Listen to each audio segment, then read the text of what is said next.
going on, Nisi? What's going on? I've had some issues going on, but I'm back in the game right now.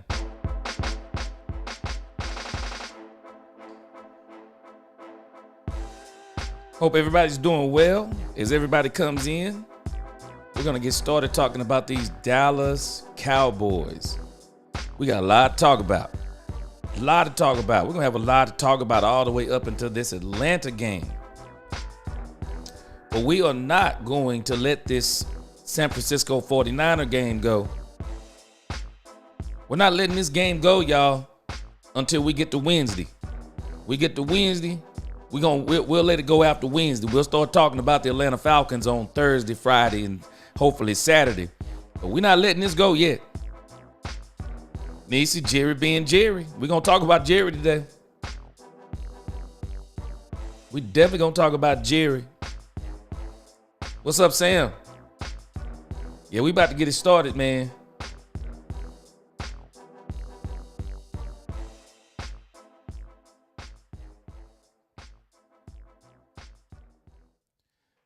Welcome, Cowboy fans and Cowboy haters alike. I'm the G, and I'm the host of Let's Talk Cowboys, where we talk facts. Let's talk facts. I'm telling y'all, I'm listening to Jerry Jones today. I listened to some of Mike McCarthy today.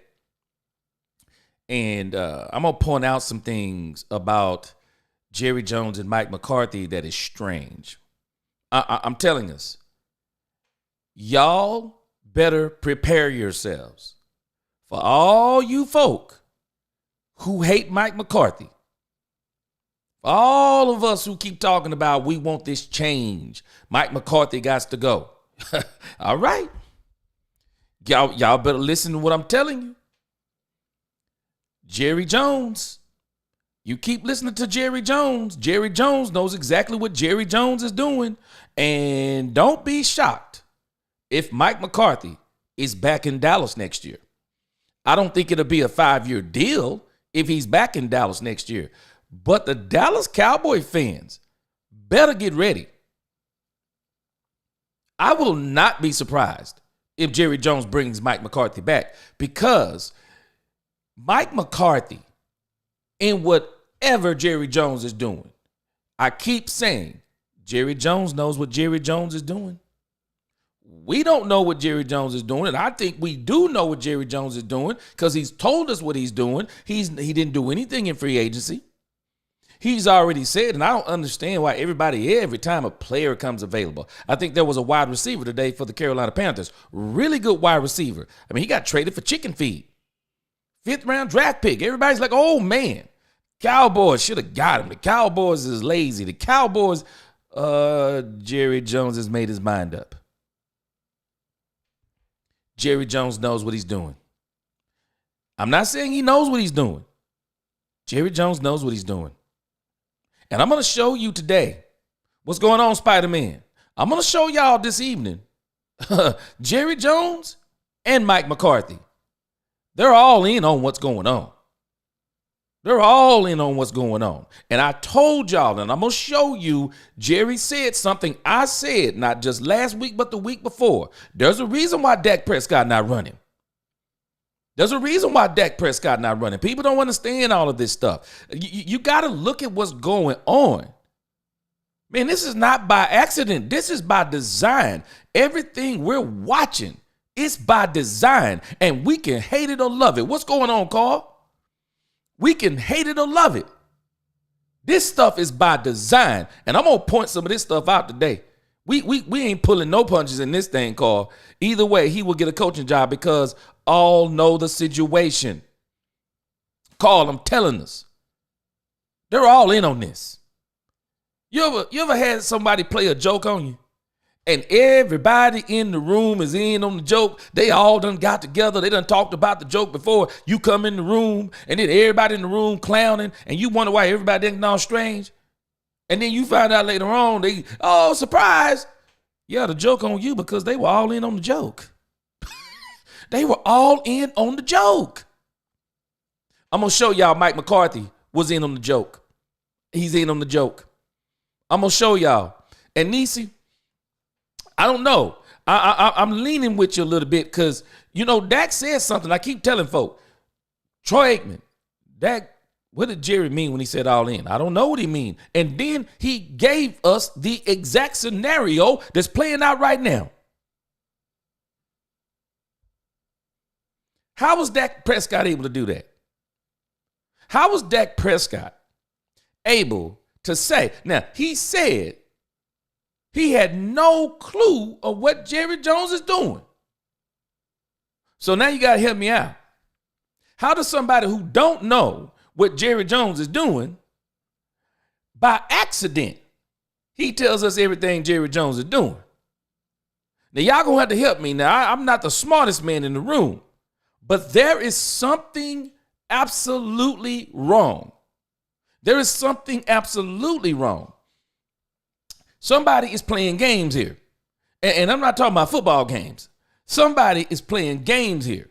And so, it's funny. The media is playing all into this. The media is playing all into all this nonsense that's going on. The media has everybody in an uproar. And I'm telling y'all something. And I'm sure everybody's not in on this stuff. Because the way Trayvon Diggs is acting, Trayvon Diggs don't know what, Trayvon Diggs, he might know what's going on, but I don't think he likes it. And I think this team is starting to get a little antsy because of the things that the media keeps asking them. I don't know. Maybe somebody should just come out and tell everybody what the plan is.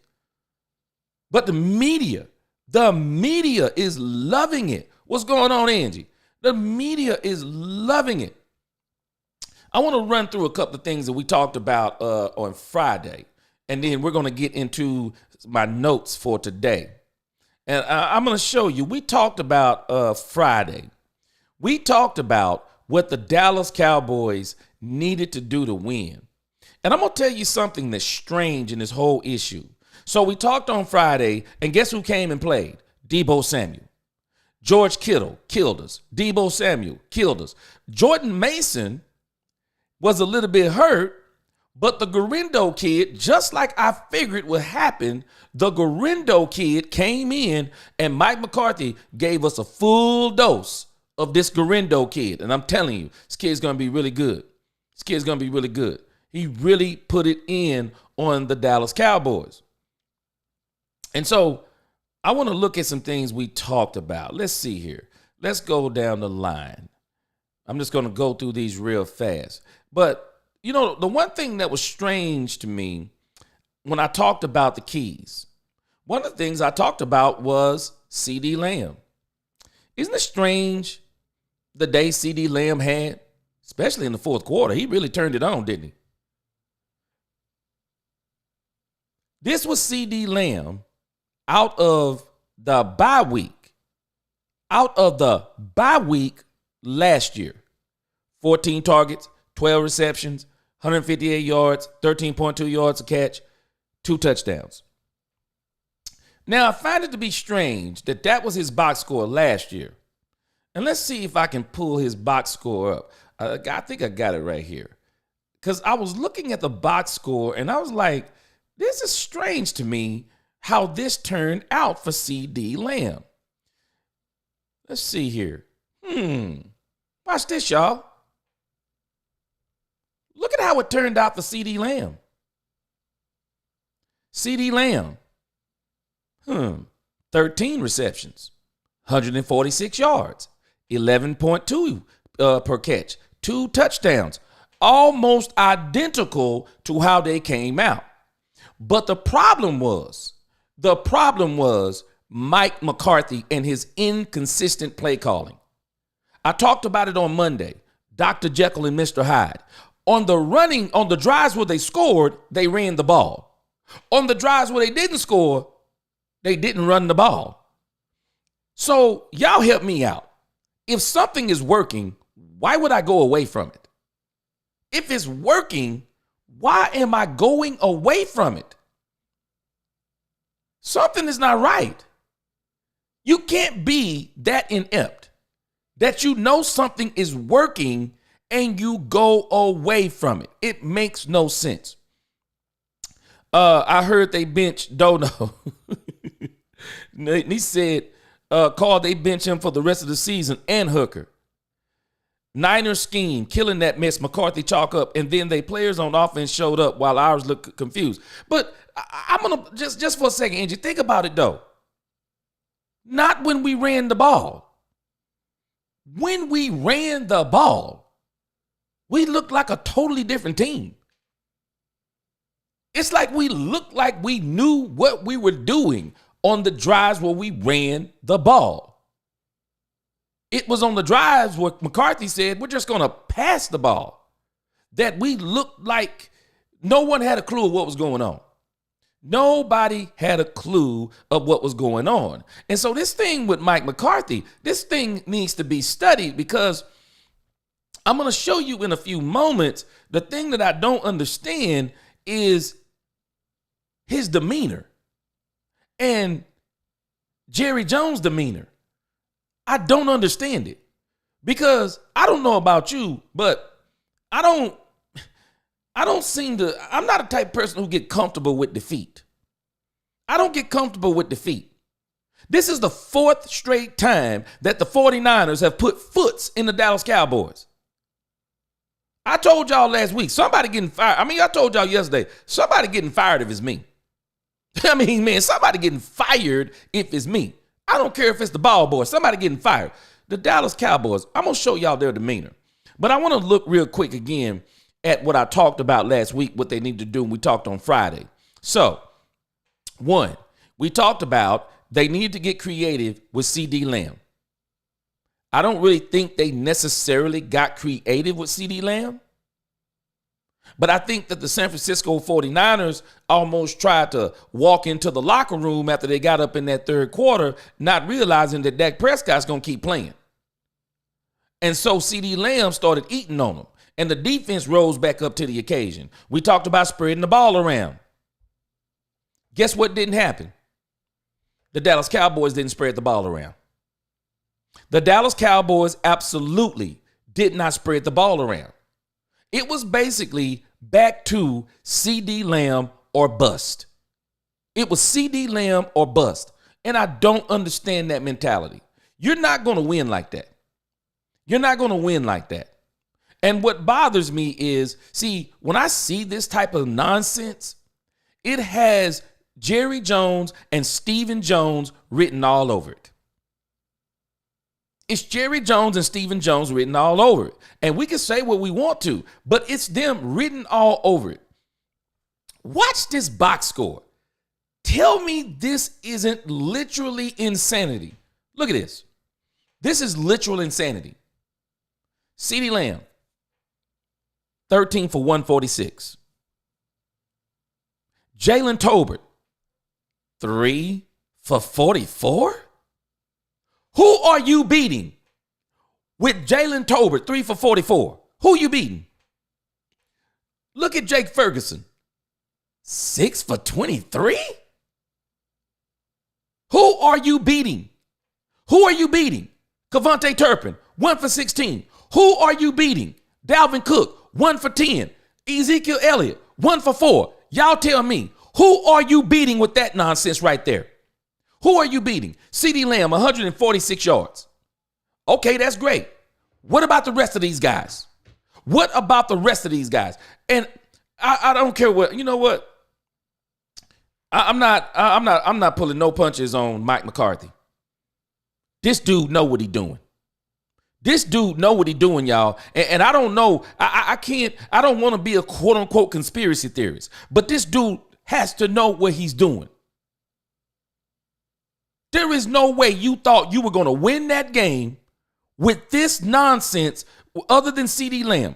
You're going to win the game with this nonsense. Hold on here. Let me do the math on this. This is absolutely appalling. Y'all, look at this right here. Let me move my calculator over here. Can y'all see this? 113 yards? 113 yards by the other receivers. No touchdowns. Y'all think we winning? You're not winning nothing like that. You're not winning nothing like that. If I'm playing the Dallas Cowboys and CD Lamb is going to get 146 yards, and majority of that was in the fourth quarter, when we were trying, and at least we thought at the beginning we were going to walk out of here and smoke the Cowboys, and then the Cowboys started putting the foot on the gas, and all of a sudden, wasn't it strange? Mike McCarthy got creative again. Mike McCarthy started doing stuff that we hadn't seen him do all year with the motion, the rub routes, creative plays that got CD Lamb wide open. You waited till the fourth quarter to do that, right, Mike? This needs to be studied. 13 receptions by CD Lamb. Look at this, y'all. 12 receptions by the rest of the receiving core. Y'all tell me if that's spreading the ball around. Y'all tell me if that's spreading the ball around. Who are you beating like that? Y'all help me out. Who are you beating like that? I made some other points. Look at this. We made some other points on Friday. What were the keys to the Cowboys winning the game? What was it that they could not do? So get creative with CD Lamb. We'll give him 60. We'll give him 60-40 on that. Spread the ball around. Let's look at it. Spread the ball around. What did they get on that, y'all? 0. They get a 0 on spreading the ball around. Embracing the pass game. We're going to give them a 30 on that. A F on that. Because their problem was they were embracing the pass game too. It's not that they were embracing the pass game. They were passing at the wrong time. It didn't make sense. Let the pass set up the run. Isn't it strange? When they start running the ball, they did really well. But they would go away from the run. Because for whatever reason, Mike McCarthy decides, okay, the run was working. Now I want to go back to the pass. Y'all got to tell me something. Something is not right with this Cowboys organization. And folks can get mad all they want to. And I don't know what folks are expecting, but something ain't right here, y'all. Something stink. And I'm going to tell y'all something. Let's look at these defensive keys. Look at this. I'll argue with anybody. Let me show y'all something. Hold on. Let me show y'all something on this box score. Let's get to this real quick. Let's look at these right here. Let me show y'all something. Look. Don't let that box score fool you. Because if you look at that box score right there, you see a total yardage of the San Francisco 49ers, 469 yards. You see passing yards, 246 yards. You see rushing yards, 223 yards. You would think the 49ers dominated that game, wouldn't you? You think they dominated that game, wouldn't you? They didn't dominate that game. They dominated the third quarter. They didn't dominate the game. They dominated the third quarter. And I'm going to give Mike Zimmer all the credit in the world. Y'all can tell me anything y'all want to about Mike Zimmer. I'm going to argue with anybody. This man held the San Francisco 49ers to 6 points in the first half. What else do you want? What else do you want? 10-6? What? 10-6. 10-6 in the first half.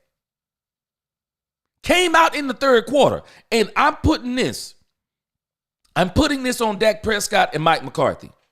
I'm putting it on Mike McCarthy for poor play design and going away from the run totally.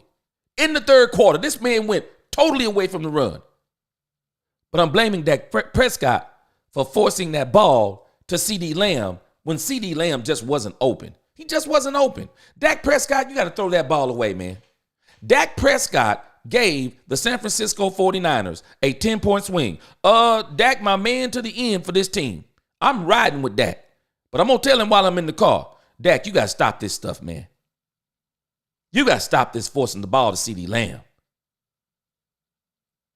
You got to, and Mike McCarthy, we're going to listen to him.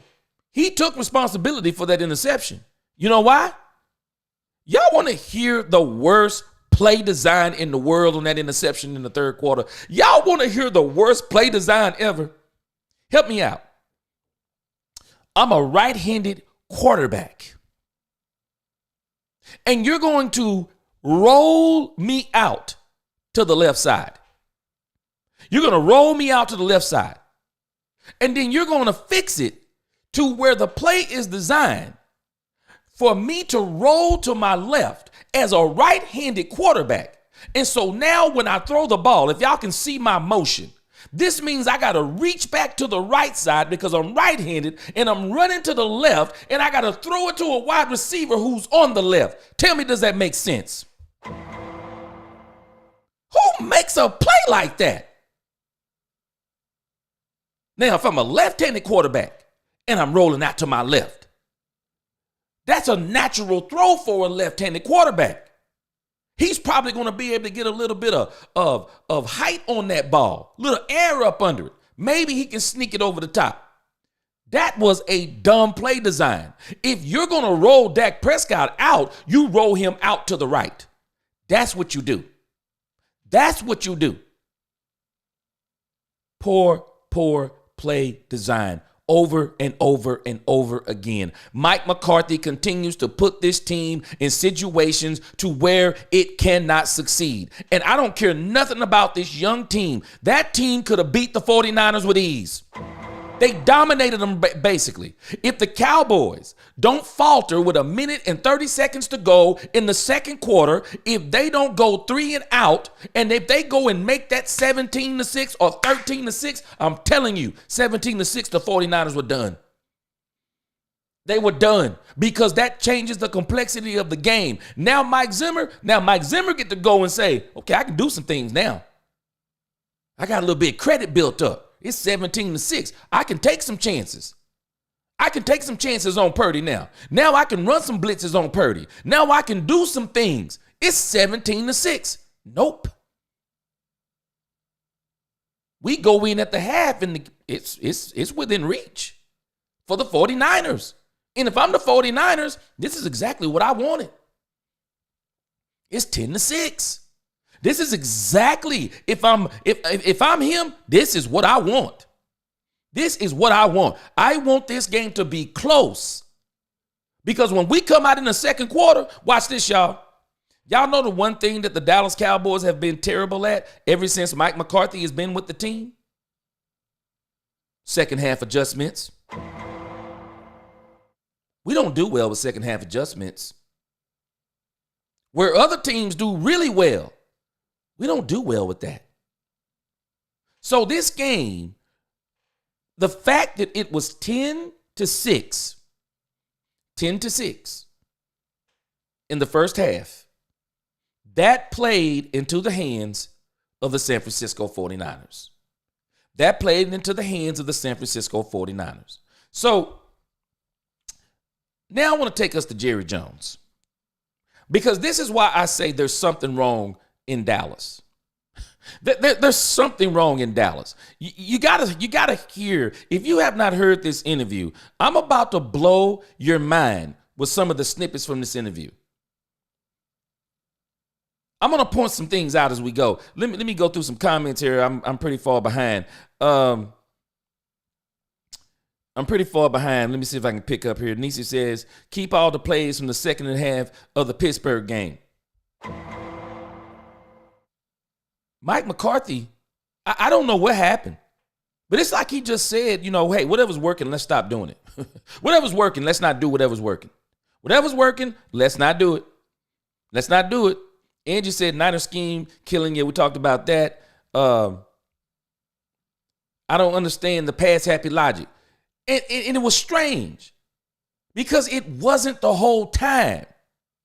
It was when, we're ready to pull off on this team. And Mike would go, slow down. Let's go back to the pass. Don't understand it. I understand it, but I don't understand it. Angie, wishful thinking about Hooker. I was finna say, old boy was finally did a good deed on defense. The Dallas safety play is terrible. Jerry has never been like this. He has always tried to win to a certain extent. He knows he's not getting any younger. You know what, Jay? Something going on. I believe that Jerry is content with however this season goes. However it goes, he's content. CD still letting San Francisco opponents push him to back after a play, and he doesn't do anything. CD Lamb, I still say he's top 5, top 3, but he's a finesse receiver. I mean, he is what he is. We just got to accept it. He's a finesse receiver. Steven and Jerry have proven they are not football guys, and I'm agreeing with you. McCarthy knows exactly what he's doing. He tells on himself, watch this. I'm going to show you in the press conference. He told on himself, Angie, I smell Vegas being in the midst of this game. Something ain't right, Niecy. Something ain't right. They all get paid, and we, the fans, left looking a fool. Let me tell you something. Let me tell you how I know what you're talking about. When I was younger, I was involved in a couple of court cases. Not anything criminal, but just involved in a couple of court cases. And I'm going to tell you something that's strange about the court system. They'll tell you that a man who has himself for a client has a fool for a client, right? But I also learned something else about them. They all play the game. From the prosecution to the defense attorney. From the defense attorney to the judge. Everybody is in on it. And their goal is, while I'm not saying that justice is not their goal, but the system is their goal too. They want to keep each other in business.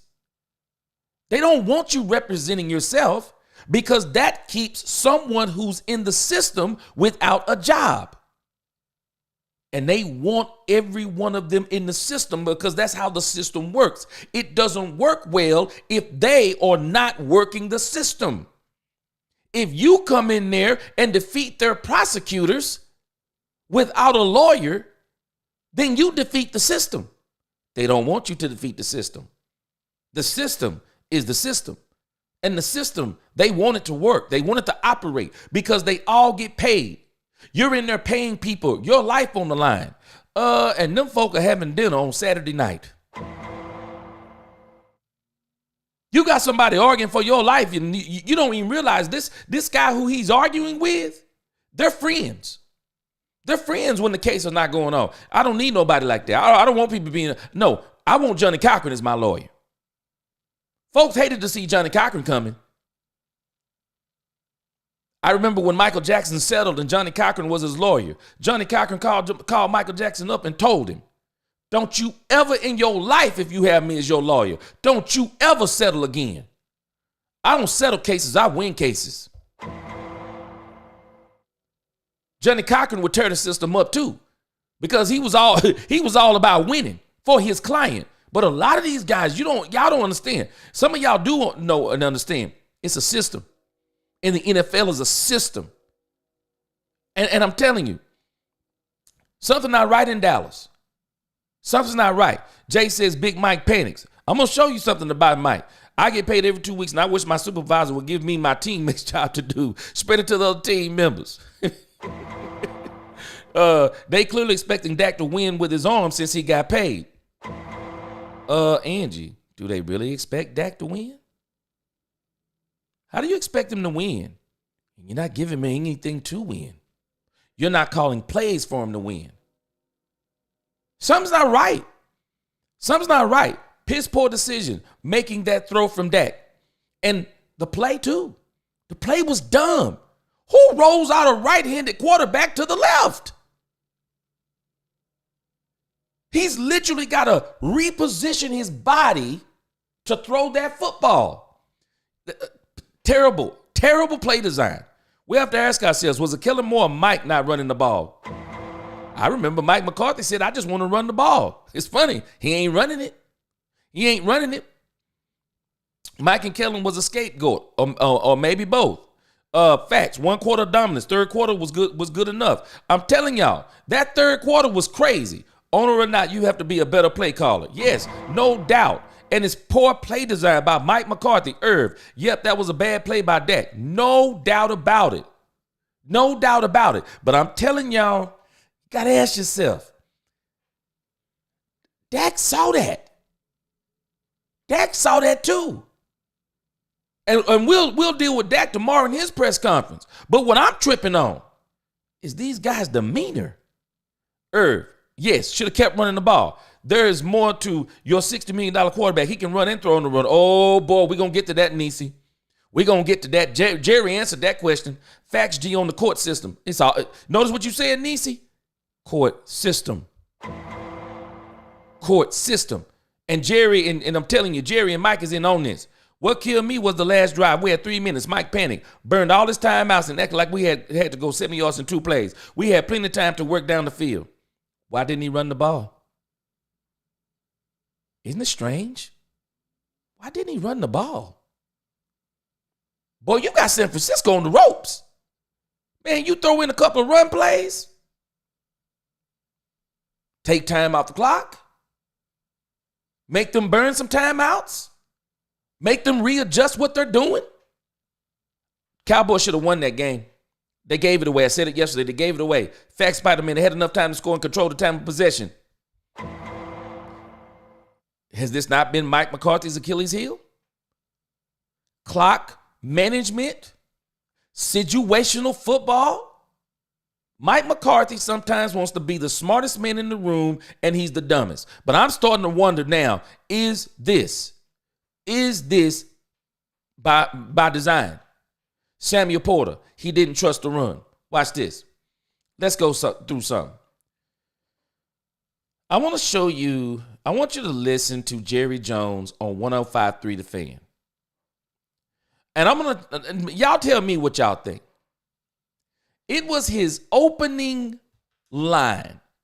It's his opening line before anything is even talked about. It's his opening line that is baffling to me. I want y'all to listen to this. Let's get a little volume here.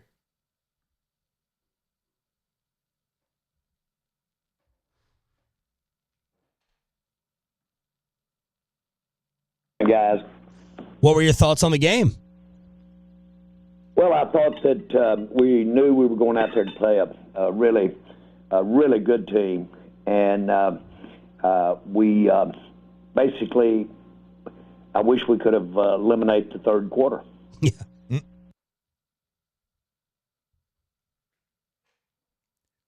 You don't need to see Jerry's face. Does this sound like a man to y'all? Does this sound like a man to y'all who 2 weeks ago lost his 4th straight game at home? He didn't just lose the game at home 2 weeks ago. It was on his birthday, and if I'm not mistaken, it was 47-9. Does this sound like a man who was bothered by that loss? And then the bleeding won't stop. We roll up into San Francisco. They don't even have Christian McCaffrey. They don't have Brandon Ayuk. They still got the defense, but we still did pretty good. He got beat again. He got beat again. 4th time in a row by the 49ers. They wasn't even full power. Does this sound like a man who's desperate? Does this sound like a man who's perturbed? This sound like a man who's saying something's got to change or else? That don't sound like a man who's bothered by losing. This sounds like a man that knows what he's doing and he's content with what's happening. Are y'all listening to his voice? Where's the anger? Where's the vigor? Where is the excitement? Where is the, hey, man, head's going to roll. Something going to change. We're going to do something different next week. Where is that at? We are listening to a man who seems to be content as if he's evaluating players and he's not tripping because this year doesn't matter to him because next year is what he's focused on. His demeanor is mind-blowing to me. Y'all help me out. This how you sound? This how you sound. 2 straight weeks. You've lost conference games. 2 straight weeks. You're 3-4. Washington 6-2. Philadelphia 5-2. This is your demeanor. Where's the sense of urgency? Something's not right here, y'all. Something stinks. Mike McCarthy's favorite word is complimentary football. Nah, he don't understand complimentary football. He don't understand complimentary football. The last 3 minutes, Dak should have audible. We running the ball, me or the running back. He ain't doing it. But you about to find out, Nisi, because you might not have heard the press conference. You about to find out because y'all gonna call me a prophet before it's over because I said what was going on with Dak Prescott, and Jerry Jones is about to let us in on something, and I don't even know if we're gonna call it a secret. I just think he's been telling us everything and we're just not paying attention. We knew since April we were playing this team. Exactly. Why aren't heads rolling? Is Jerry in bed with Vegas? Are you listening to his voice? Don't sound like a man to me. That don't sound like a man to me who's mad about losing. Don't sound like a man. I'm gonna really blow y'all mind when you hear him say what he's about to say here in a moment. What's so special about next year? The rebuild begins, Samuel. The official rebuild begins next year. You're watching the destruction of the Cowboys by none other than Jerry Jones. You ever seen one of those buildings? It's amazing. Like, back in the day, they used to have to blow buildings up. But you notice what they do to buildings when they want to tear them down? The buildings don't explode, they implode. They put explosives not outside the building. They put them inside the building. And the building implodes so that it just collapses. We're watching the planned demolition of the Dallas Cowboys. It's a planned demolition. This is why Jerry, you just keep listening to him. He keeps saying, yeah, we're happy with the guys we got now. Are you? And you know what? I'm not going to even say those guys are bad because, man, they could have beat the 49ers. There's no reason why. There's no rhyme or reason. Even with Dak Prescott's 2 interceptions, they still had an opportunity in the fourth quarter to win that football game. What more can you ask for? You got 3 minutes. You got 3.5 minutes. All your timeouts. You control the outcome of the game. You control the outcome. No. We're watching the demolition, the planned demolition. Appreciate that super chat, Roderick. We did better than I thought we would against the 49ers. We could have beat the 49ers. We gave it away. And it's like, to me, we gave it away on purpose. We gave it away on purpose. If we follow the Cowboys system, then we know we don't spend on free agency. So we build through the draft. The problem is that we win enough to always pick at the bottom. Jerry wants high picks. I was battling with my son last night on this because it's obvious the fix is in. But the issue is, who does Jerry want? Because there's no way he'll finish bad enough to get a Shedeur Sanders. There's no way he finishes bad enough to get a Travis Hunter. There's no way he's going to finish bad enough to probably even be in the top 10. But you never know. He could get in the top 15. Who is it that he wants? Jerry is doing nothing for this team to win. We're watching the demolition of the Dallas Cowboys. Vegas, somebody, I don't know, but I can tell you this. This is on purpose. I heard some of the press conference, but Jerry, you want Dak to be Tom. I don't think he wants him to be Tom. This is a planned demolition. We're watching, yes, an official rebuild. That's what we're watching. Jerry has decided on the pillars. Dak, CD, Micah. And that's only for the next 5 years. But whoever he gets next year, if Dak doesn't get the next contract, those players will be with the next quarterback. This is a rebuild. This is a demolition. That's all I'm seeing. That's all I'm seeing. If we would have traded some players in free agency, he could have gotten high picks. He doesn't want to. Jerry doesn't want to. Everything we're watching, you are listening. Just listen to his demeanor. How calm can you get? That don't sound like a man who's getting the brakes beat off him. Don't sound like a man getting the brakes beat off him. That sounds like a man to me who is evaluating what he has this year and then what he's going to add to it next year. This doesn't sound like a man to me who's mad at the fact that he's paid his quarterback $60 million and they're 3-4. Doesn't sound like that man to me. It sounds like a man to me who says that was a part of the plan. He's going to be my quarterback for the next 5 years. That includes this one. So this year and the next 4, he's going to be my quarterback. He fits into what we're going to do. And I'm telling y'all keep on thinking that I'm wrong on this. I'm not going to be shocked if he brings back Mike McCarthy and just takes away the play calling. He did this with Romo. He didn't want to win. And you know what he did, James? He waited. He waited. Now, y'all remember what he did. After the Dez catch that they called no catch, what did Jerry Jones do? Y'all don't understand something. Ezekiel Elliott was not meant for Dak Prescott.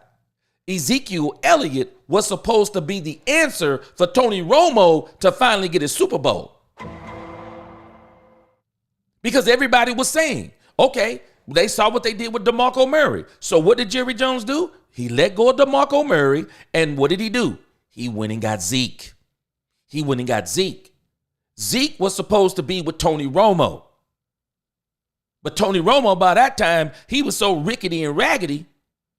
I mean, the wind blew too hard and he was done. And that's exactly what happened. Oh, yeah. Trayvon is still here, too. Trayvon, a pillar or trade. I think Trayvon will be a part of the plan in the short term. But I'm not sure that the Cowboys are going to re-sign Trayvon Diggs unless Trayvon Diggs do some serious turning it on here in the next couple of years. Because right now, man, Trayvon ain't looking too good no more. Trayvon not looking too good. Right. Yeah, Zeke was for Romo, James. That's what a lot of people don't realize. Zeke was for Romo. He was not for Dak. Because everybody was saying, we saw what Romo looked like with DeMarco Murray. And who knows? I still think the Cowboys probably lose that Green Bay game because they left way too much time on the clock and Aaron Rodgers was on 1 foot still tearing them up. But who's to say? Maybe they do get lucky. Maybe they do get in that lucky with Dez in the catch game and they go on. Because if they would have got to the next game, the Cowboys were going to the Super Bowl with Tony Romo. There was no doubt in my mind the way DeMarco Murray was running. There was no doubt in my mind. We keep starting over with draft picks, then your team will be a consistent starter team. But this is what we're watching. This demolition. Jerry don't understand. He need to participate in free agency. He's the architect of this, James, and that's the part I don't understand.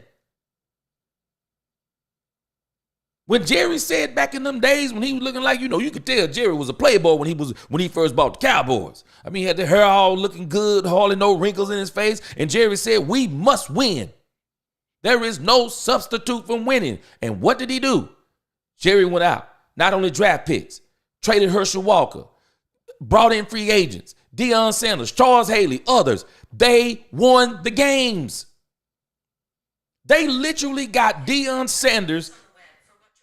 They literally got Deion Sanders the year after he cheated Michael Irvin on that pass interference call when the San Francisco 49ers went to the Super Bowl. What did Jerry Jones do? He came back the next year and got Deion Sanders.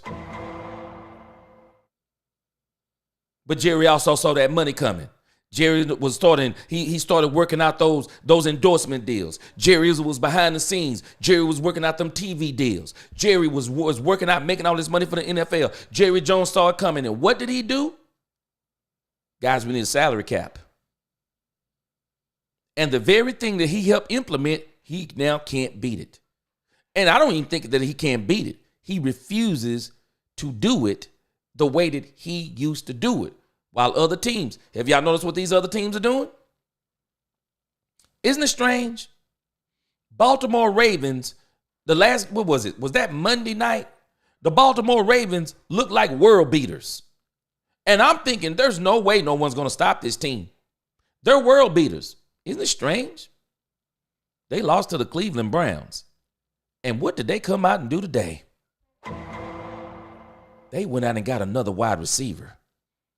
Y'all see what these teams who want to win the Super Bowl, y'all see what they're doing? They're still working. They're still working. They're still trying to get players. They're still working. They're still tweaking. They're trying to make their teams better. Not the Cowboys. Jerry got a plan, y'all. I think that was Jimmy that pushed for Deion. Wouldn't be surprised. Jimmy was the mastermind behind a lot of that stuff. He was the mastermind. And so we're watching. We're watching the demolition of the Dallas Cowboys. And I want to move you over to Jerry Jones again. I got a couple of moments in here that Jerry Jones is saying some stuff to me that's mind-boggling. I don't know if I'm the only one hearing it, but it's mind-boggling. I want you to hear Jerry Jones at 10:53. Listen to this. You've obviously made sure to put a team of people around you that you trust with various areas of expertise to make sure, hey, we're fielding the best team possible. Are there times when you say, hey, I've got this decision before me. I feel one way, but the guys in the bunker kind of feel another way. I'm going to trust them. I'm going to go that direction despite seeing it differently. Yes. Yes, there are. That's why have them if you're not going to do that. And so I happen to know that their decisions don't have to be right. And when they've made a decision, but the reason I know that is how many I've made that aren't right. And so that's, we discussed this before right here, that you're 50-50 on decisions when you're clicking. It's what you do with the bad decisions after you make them, how you work out of those, and how you let your good ones run long and get rid of your bad ones or make them work when they shouldn't be working. And that's been my experience. So, Jerry, you have said consistently as owner and GM, the buck has to stop with you because of those titles. But when you decide to trust that consensus over maybe how you felt about something and the consensus ends up being wrong, why shouldn't those negative outcomes potentially be the responsibility of the people who advised it? Now, I want y'all to hear what's going on. Some of us right now might not hear what the fan is doing. The fan is doing something very nefarious. The fan is in a nice way.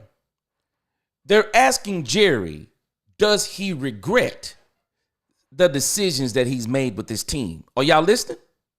They're asking Jerry, does he regret the decisions that he's made? And one of the decisions that he's made, one of the ones that we know that he's made, he re-signed Dak Prescott to that huge deal. He still has Mike McCarthy after the San Francisco loss. So they're asking him what's going on. Does he regret making these decisions? Are y'all catching it? They're trying to give, it's like they're trying to pull out of Jerry that he's not the one who's making these bad decisions. It's the people around him. Y'all remember Brian Broaddus? He tried to say that the reason why that Jerry resented re-signing Dak Prescott. I don't believe he did. I don't believe he resented it. He's getting the exact result that he wants. because everybody's still talking about the Dallas Cowboys. Even though they're talking bad about Dak Prescott, they're still talking about the Dallas Cowboys. And Jerry loves that type of publicity. But they're trying to give him a way out. But in particular, I want you to hear, I think this is the part. Listen to what he says about Mike McCarthy. Well, they should. They absolutely should. And the buck does stop. And Mike is here. And I'm glad he's here, frankly. Wait. Y'all pause for a moment. Did y'all catch what Jerry did? Jerry caught on to what they were trying to do. Because what they're trying to do is they're talking about Mike McCarthy. Does he regret hiring Mike McCarthy? Does he regret not firing Mike McCarthy? Y'all listening? Listen to what Jerry said. Y'all want to know why I'm saying I will not be surprised if Jerry Jones brings back Mike McCarthy and just say you are not doing the play calling anymore? Watch, I'm going to play it again. Y'all listen. Actually be the responsibility of the people who advised it. Well, they should. They absolutely should. And the buck does stop. And Mike is here. And I'm glad he's here, frankly. Mike. I'm going to play that one more time. Did you hear what Jerry Jones said? Everybody is calling for Mike McCarthy's head. Everybody's calling for his head on a platter. Everybody wants him gone. Everybody is saying that Mike McCarthy needs to be changed out. Everybody's saying it. Except for Jerry Jones. He said, I'm glad he's here. Wait a minute. Why are you glad he's here, Jerry? Because Mike is going along with whatever the plan is. Are y'all listening to Mike McCarthy? He doesn't sound like a coach that actually has control. But I'm going to give you another thing he doesn't sound like. Have y'all noticed? Mike McCarthy doesn't sound like a desperate coach. Mike McCarthy doesn't sound like a coach whose job is on the line. Mike McCarthy doesn't sound like a coach who may not have a job next year with the Dallas Cowboys. That's not what he sounds like to me.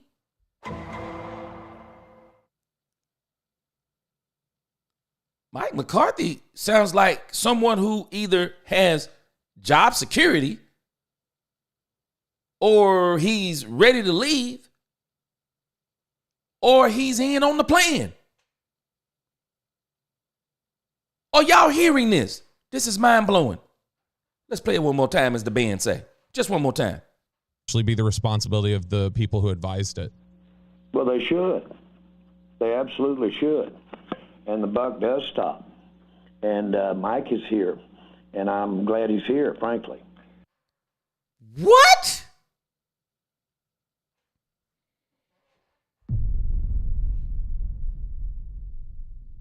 Y'all better hear me.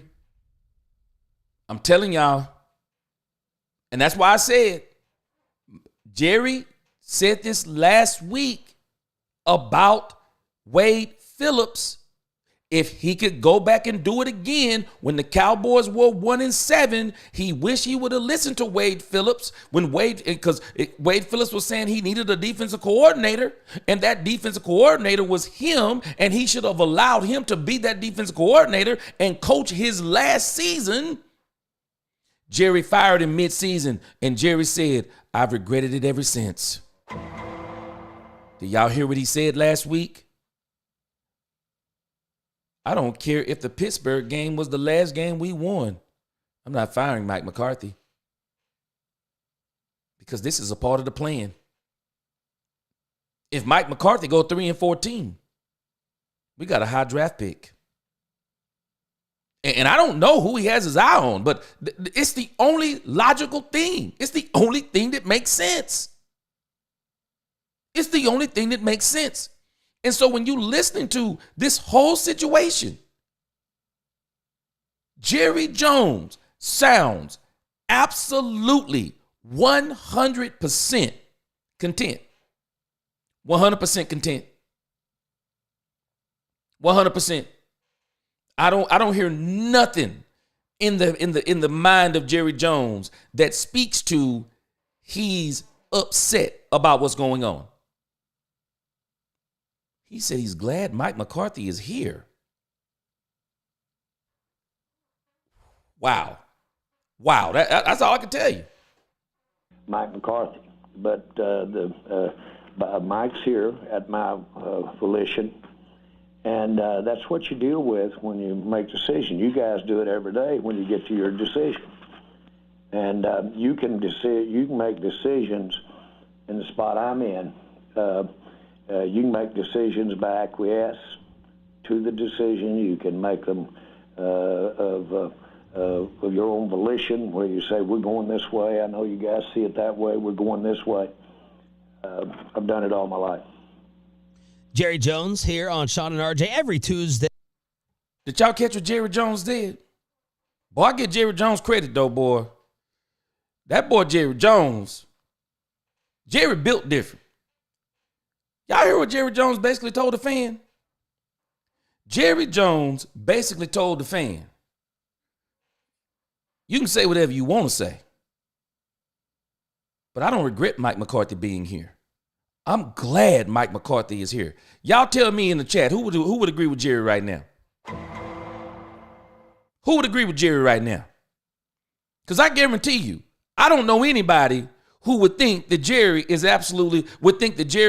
sane after saying that he's glad Mike McCarthy is here. I'm telling us, I'm telling us what's going on here. We're watching a planned demolition, and Mike McCarthy is a part of the plan. Nisi, he's going to always rule over the majority. Did you already say it? The buck stops here, which I don't believe the buck always stopped there, but I think he just told us something else. Mike McCarthy is here on my volition. I'm the one who wanted Mike McCarthy, and I still want Mike McCarthy here. Carl Whittington said, I was a fan of this team before Jerry and will be a fan of this team after him, but Jimmy built all of our Super Bowl winning teams, and those are the facts of life. And I'm going to give Jerry credit because he did something then that he won't do now. Jerry listened to Jimmy. Jerry let Jimmy make football decisions. He let him make the decisions on the field. Jerry let him do it. I'm going to give Jerry credit for that. I'm going to give him credit. Yeah, under Jerry. I'm going to give Jerry credit. This Jerry we're watching now, this is the Switzer Jerry. And I think this is the real Jerry we're watching. This is the real Jerry we're watching. James says, as I heard, is Jerry don't want Dak running in that interview. Oh, I'm about to hit you. I saved that for Nisi, James, because she was asking, why is Dak not running the ball? Well, you about to find out. I'm about to drop some cold, hard facts on us about Dak Prescott that I actually said last week and the week before last. Why are they not running Dak Prescott? I know why they're not running him. He's a $60 million investment. They want to preserve Dak Prescott. They don't want Dak Prescott going into the offseason with an injury. They don't want that. They do not want that. And if they're in a quote-unquote demolition, they don't want Dak going down. They don't want Dak going down. Dano says, literally signed the White Cousins to a max deal, and Cousins is a better pocket passer. I can't agree with you on that. No, I can't agree with you on that because Kirk Cousins has been in this league way longer than Dak Prescott, been on some better teams, better coaching than Dak Prescott, and has done less than Dak Prescott. I'm not giving you Kirk Cousins. I'm not giving it to you. Roberta said, I still say Jerry wants to control everything. Why do you think he hired Mike? Because he believes he can control him, telling him how high to jump. Well, he is controlling him. He said he's here on his volition. He's here on his volition. I'm telling us. James says Broadus is a clown. Yeah, Broadus be saying some crazy stuff, man. Interesting. Literally everybody's saying it. Mike, a yes man. Yeah. And he seems to be in on whatever this is, because I'm going to let you hear some things that he's going to say that don't make sense either. The only way that McCarthy can be that bad is on purpose. I've been saying it, Spider-Man. No one's going to convince me Mike McCarthy is that dumb. Mike McCarthy said when Troy Aikman made those statements, I'm watching the practices, I'm watching the film, I'm coaching the games. He was in that game. He saw that running game being successful. People need to understand something about what a successful run game means. It does not mean that you're dominating the game with the run, especially as far as the Dallas Cowboys go. Dak Prescott don't need a dominant run game. He just needs a run game.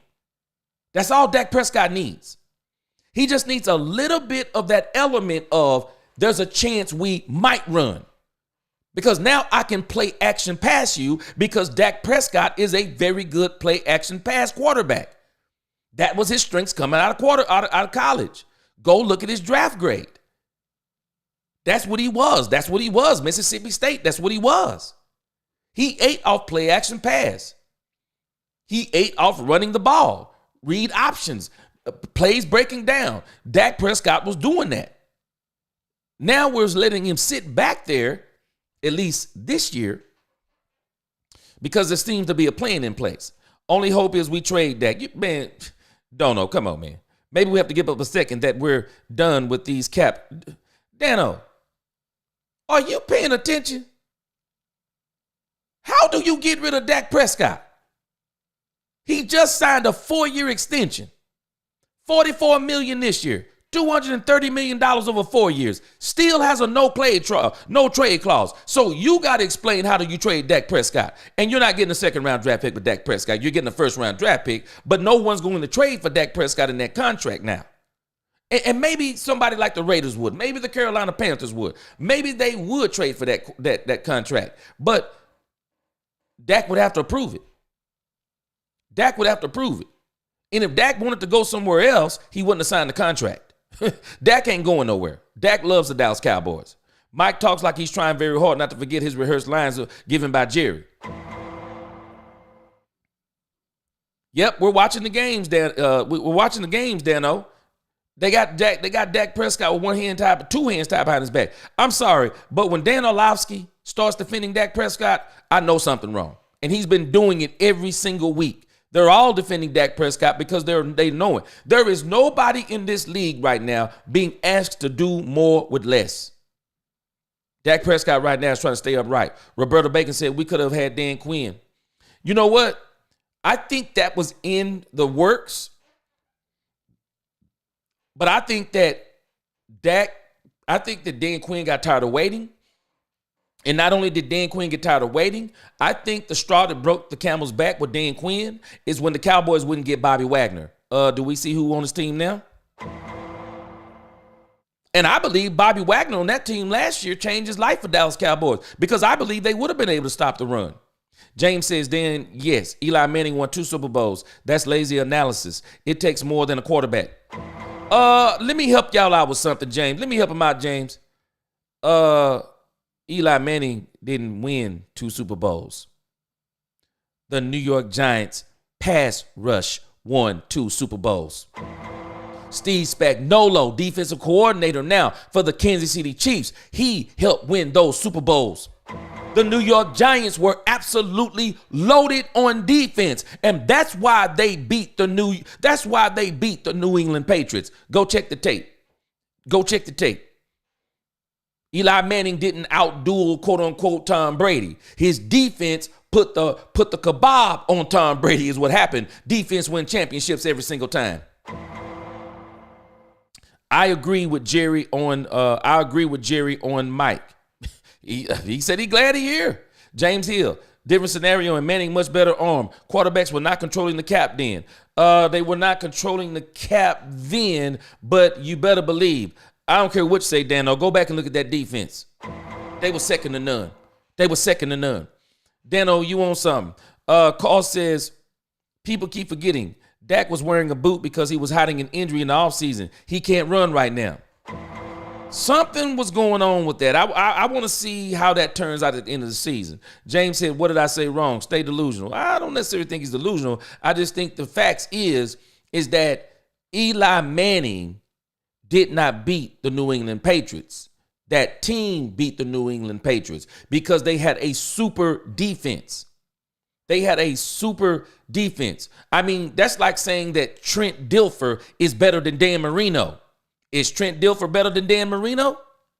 I dare anyone to say Trent Dilfer is better than Dan Marino. Dan Marino is one of the best quarterbacks that ever touched the football. But guess what Trent Dilfer has that Dan Marino don't have? A Super Bowl.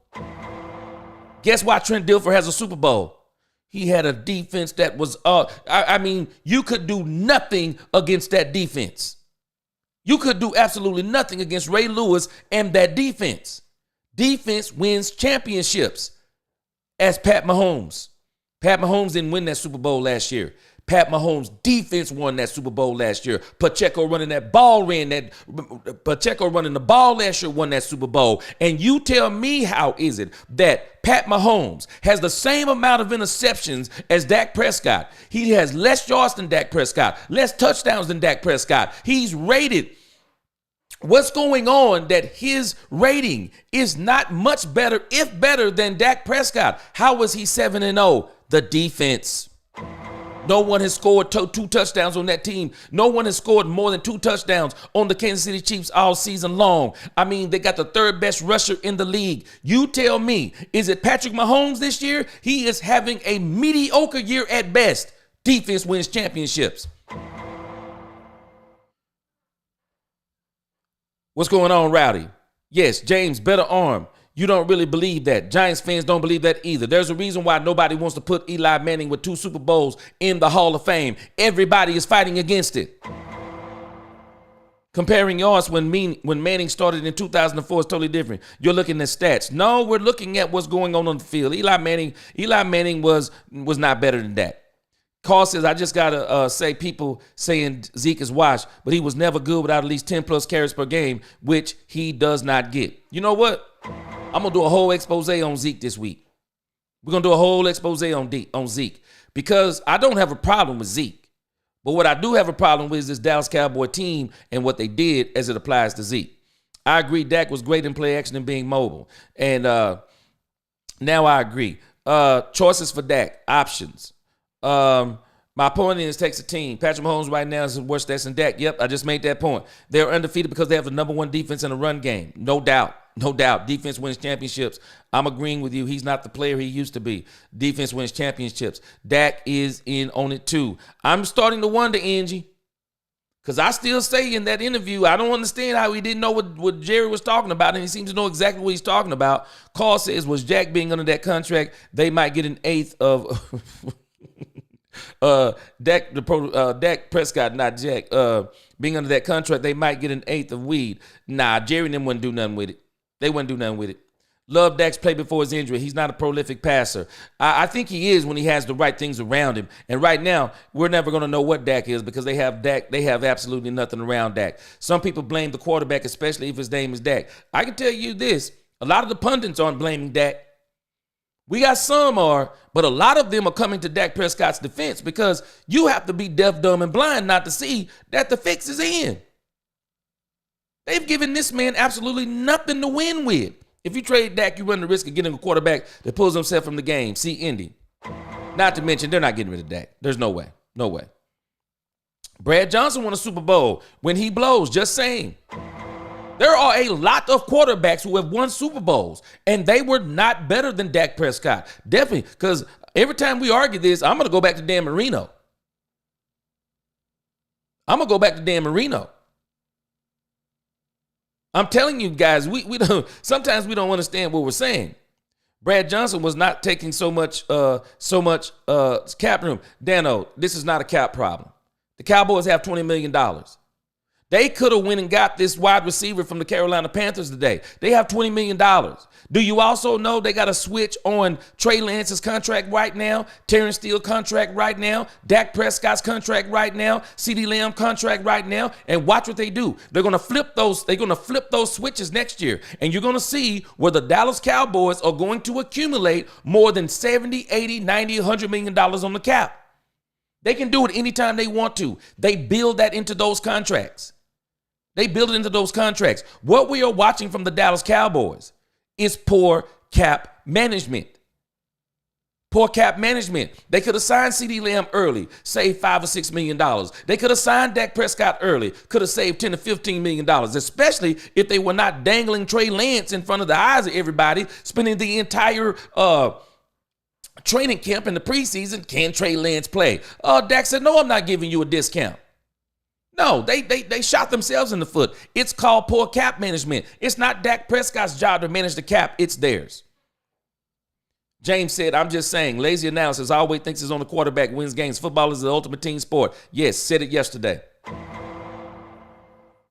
And let me get to some more points and I come back and read. I want to get to a couple more points that I have here for tonight. I want to get to this point that Nisi brought up about Dak Prescott because she was asking why is Dak Prescott not running? Well, I'm going to give you the answer. I'm going to let the man Jerry Jones tell you himself. Listen to this.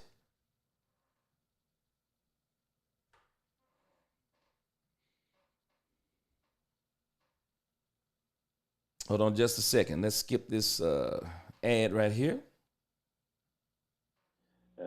Participation area.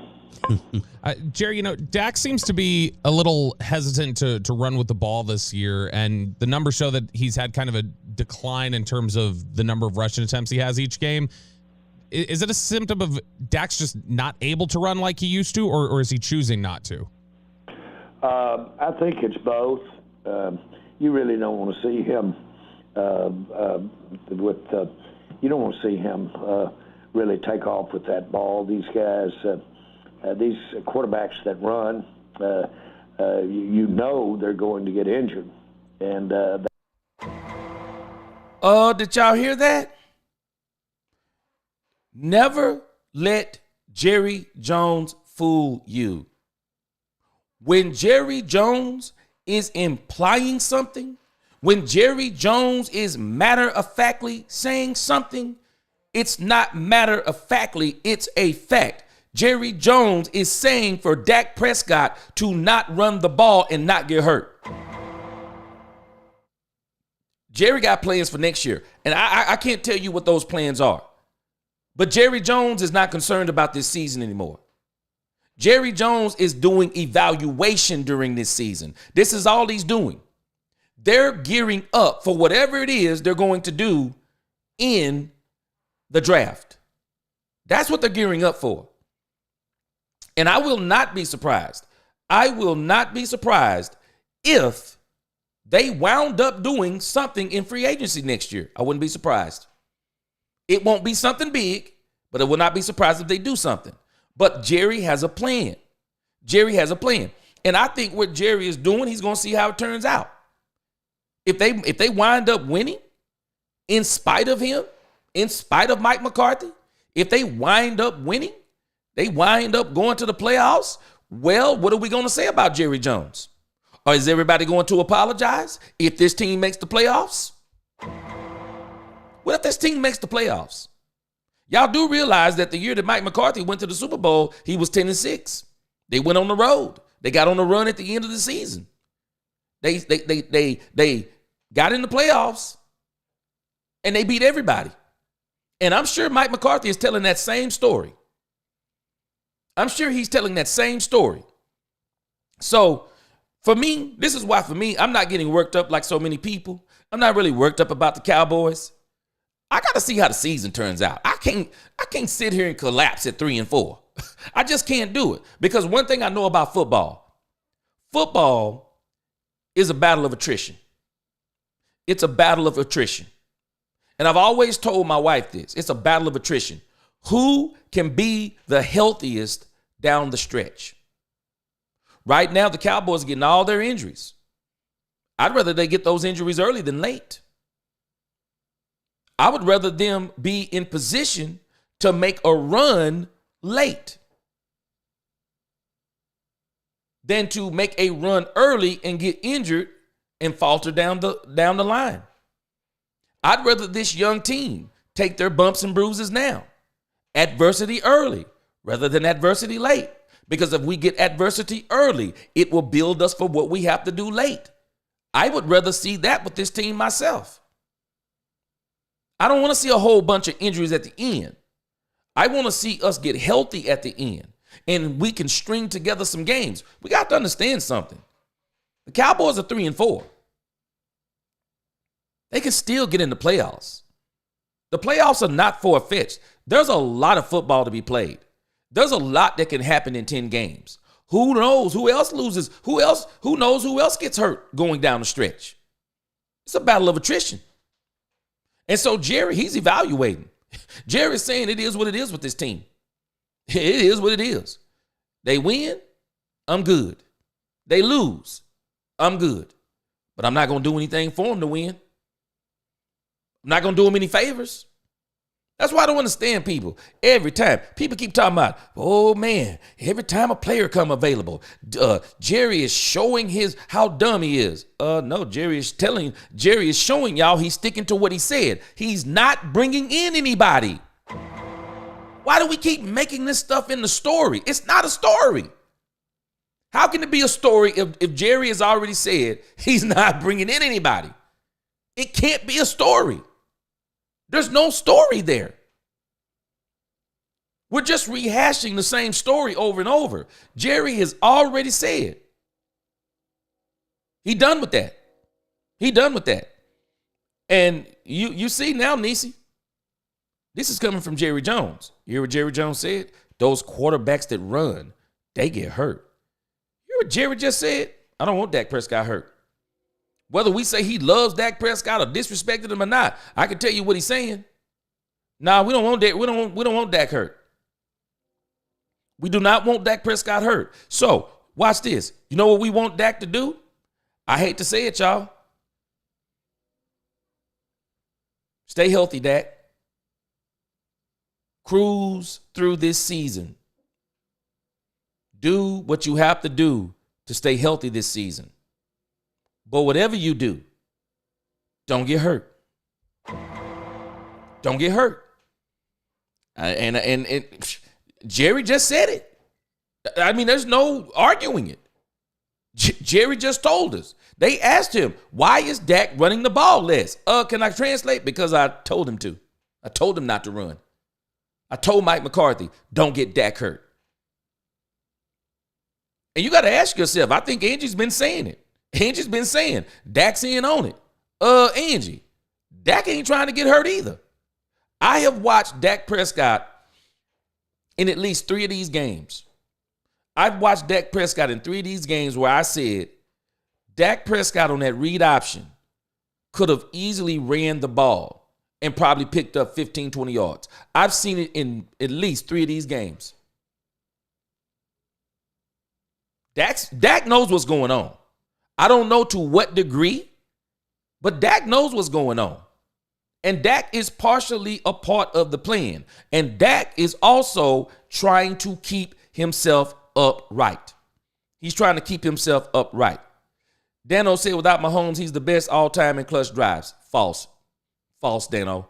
I don't know how much football you watched. Not insulting you. Don't know how much you watched. Don't know how old you are. Pat Mahomes can't hold a candle to Thomas Edward Brady, bro. We got to stop this kind of madness. We always want to put these young guys, immediately they start having some success, and we want to start talking about how much, oh, yeah, you can't call this. When he get to 10 Super Bowls, call me. When he wins 7 out of 10 Super Bowls, call me. When he does the things that Tom Brady has done over the years, when we think about the Atlanta Falcon comeback in the Super Bowl, you call me then. Patrick Mahomes, man, he got a whole lot of career to play out. Whole lot of career. His early success is great. Tom Brady had early success too. He had early success too. But it's Tom Brady's late success that's absolutely insane. Can I remind you, one of those Super Bowl losses that Patrick Mahomes has came at the hand of Thomas Edward Brady. No, there's no better quarterback ever than Tom Brady. Never. Not even close. Dano says they want him in his offense to be a breast for Rodgers. He's not that. Nancy said it's a cheap problem. Let's see. You think a wide receiver going to do anything when Dak is sitting duck in the pocket? You know what? But I think this is Jerry's whole rationale. Because Jerry is saying something that people don't want to admit. To me, I'll be honest with you.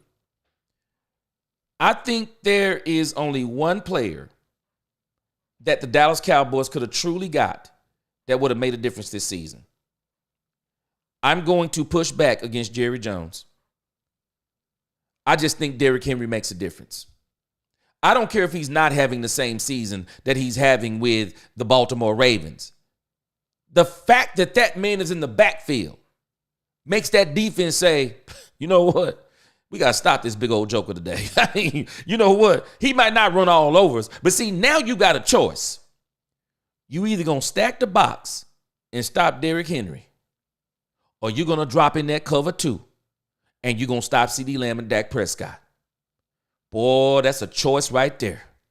That's a choice right there. You can tell me what you want to.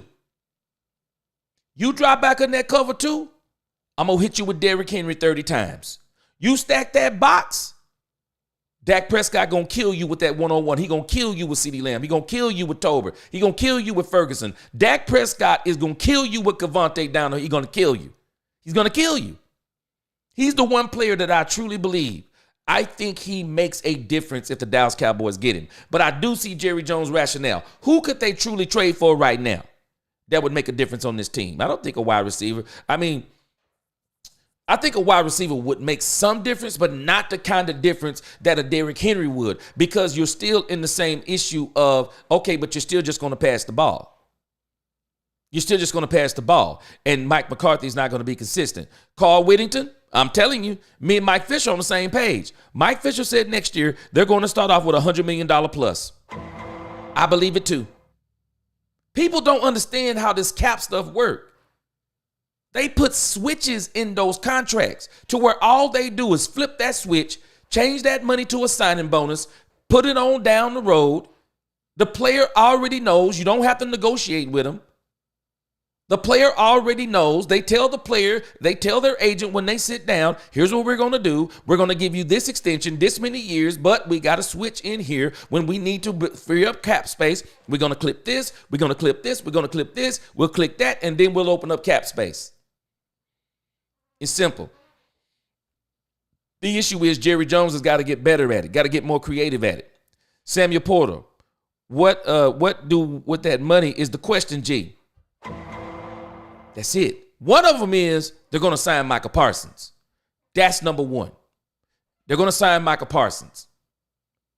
Got to realize, though, Deron Bland coming up, Brandon Aubrey coming up, Cavante Turpin coming up, Jordan Lewis. I think he's on the last year of his deal. They got to think about if they're going to sign Jordan Lewis. And if I'm Dallas Cowboys, I'm signing Jordan Lewis. He's a dog out there. He's the one guy no one's talking about, but a lot of the players have talked about him. I've heard players on the other team talk about Jordan Lewis. Man, they say this little dude is a dog. He's probably having the best. He's probably playing better than any of them in the secondary right now. You got to sign Jordan Lewis. There's a whole lot of things the Cowboys are going to have to consider. What they're going to do with Zach Martin. People talking about he may retire after this year. Carl says, and I bet my bottom dollar they will still be the cheapest team in the NFL. People going to see that this is not a salary cap issue. People keep trying to make this into a salary cap issue, and that is not what it is. That's not what it is. Dano says, how did Dak play when the game was on the line against San Francisco? Be honest. Mike McCarthy played a huge part in that. Dak Prescott brought them all the way back in the fourth quarter. See, Dak did something that people don't understand. When a quarterback digs you into a hole, and then when he digs you out of the hole, then you let him dig you out of the hole. And then you come back and say that all that other stuff he did is nullified. Guess why? We got the dub. Mike McCarthy tied Dak Prescott's hands behind his back. That last drive was absolutely horrible. Dano, you're my quarterback. You're my quarterback. We got 3.5 minutes to go, Dano. You know what I'm going to do, Dano? The one thing I'm not going to do, I'm not going to drop you back to pass with Bosa, either coming from the right or the left. I'm not going to drop you back to pass 3 straight times. I'm not going to do that, Dano. You know what I'm going to do? Zeke, Dalvin Cook, get ready. This is 4-down territory. We're going to run this ball second down. I might throw it first down, but I'm going to run it second down. I might run it first down, throw a second down. But what I'm not going to do is throw it first, second, third, fourth down. I'm not doing that. I'm going to run the ball. I'm going to run that ball because, Dano, I'm going to make sure, Bosa, I'm going to keep you in check, bruh.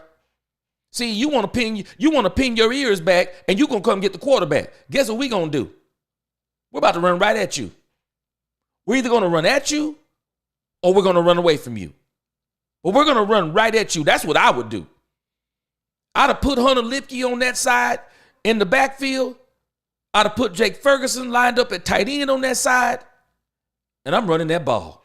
I'm running that rock. I can't wait to do a show with Boss Cowboy. Boss Cowboy been talking about this thing about Zeke, Dalvin Cook, and Rico Dowdle. Let me tell y'all something about Dalvin Cook that the Cowboys did not set Dalvin Cook up for success. Y'all know why the Cowboys didn't set Dalvin Cook up for success? Because if you look at the success of Dalvin Cook and how he runs the ball, he's not a between the tackles runner. Dalvin Cook is a pitch run to the outside runner. He runs to the outside and then he cuts it up. The Cowboys were not doing that with Dalvin Cook. And we haven't seen enough of Dalvin Cook. The Cowboys didn't let Dalvin Cook get warmed up enough. The Cowboys are going to have to make a decision. Are you going to run the ball or not?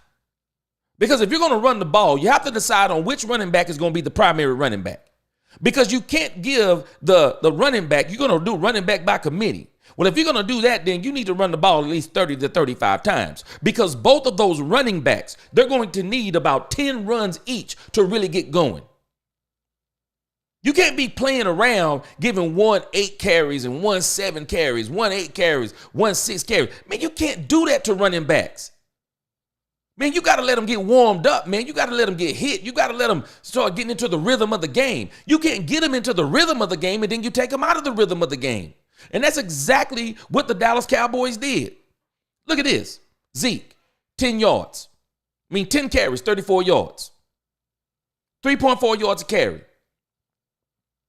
As much as I didn't like what they did, and I'm going to talk about that next, Zeke should have got more than 10 carries. I think Zeke's warming up. They got Zeke warmed up. And what they should have did in that third quarter was they should have gave them a full dose of Ezekiel Elliott and Dalvin Cook. One, you take time off the clock.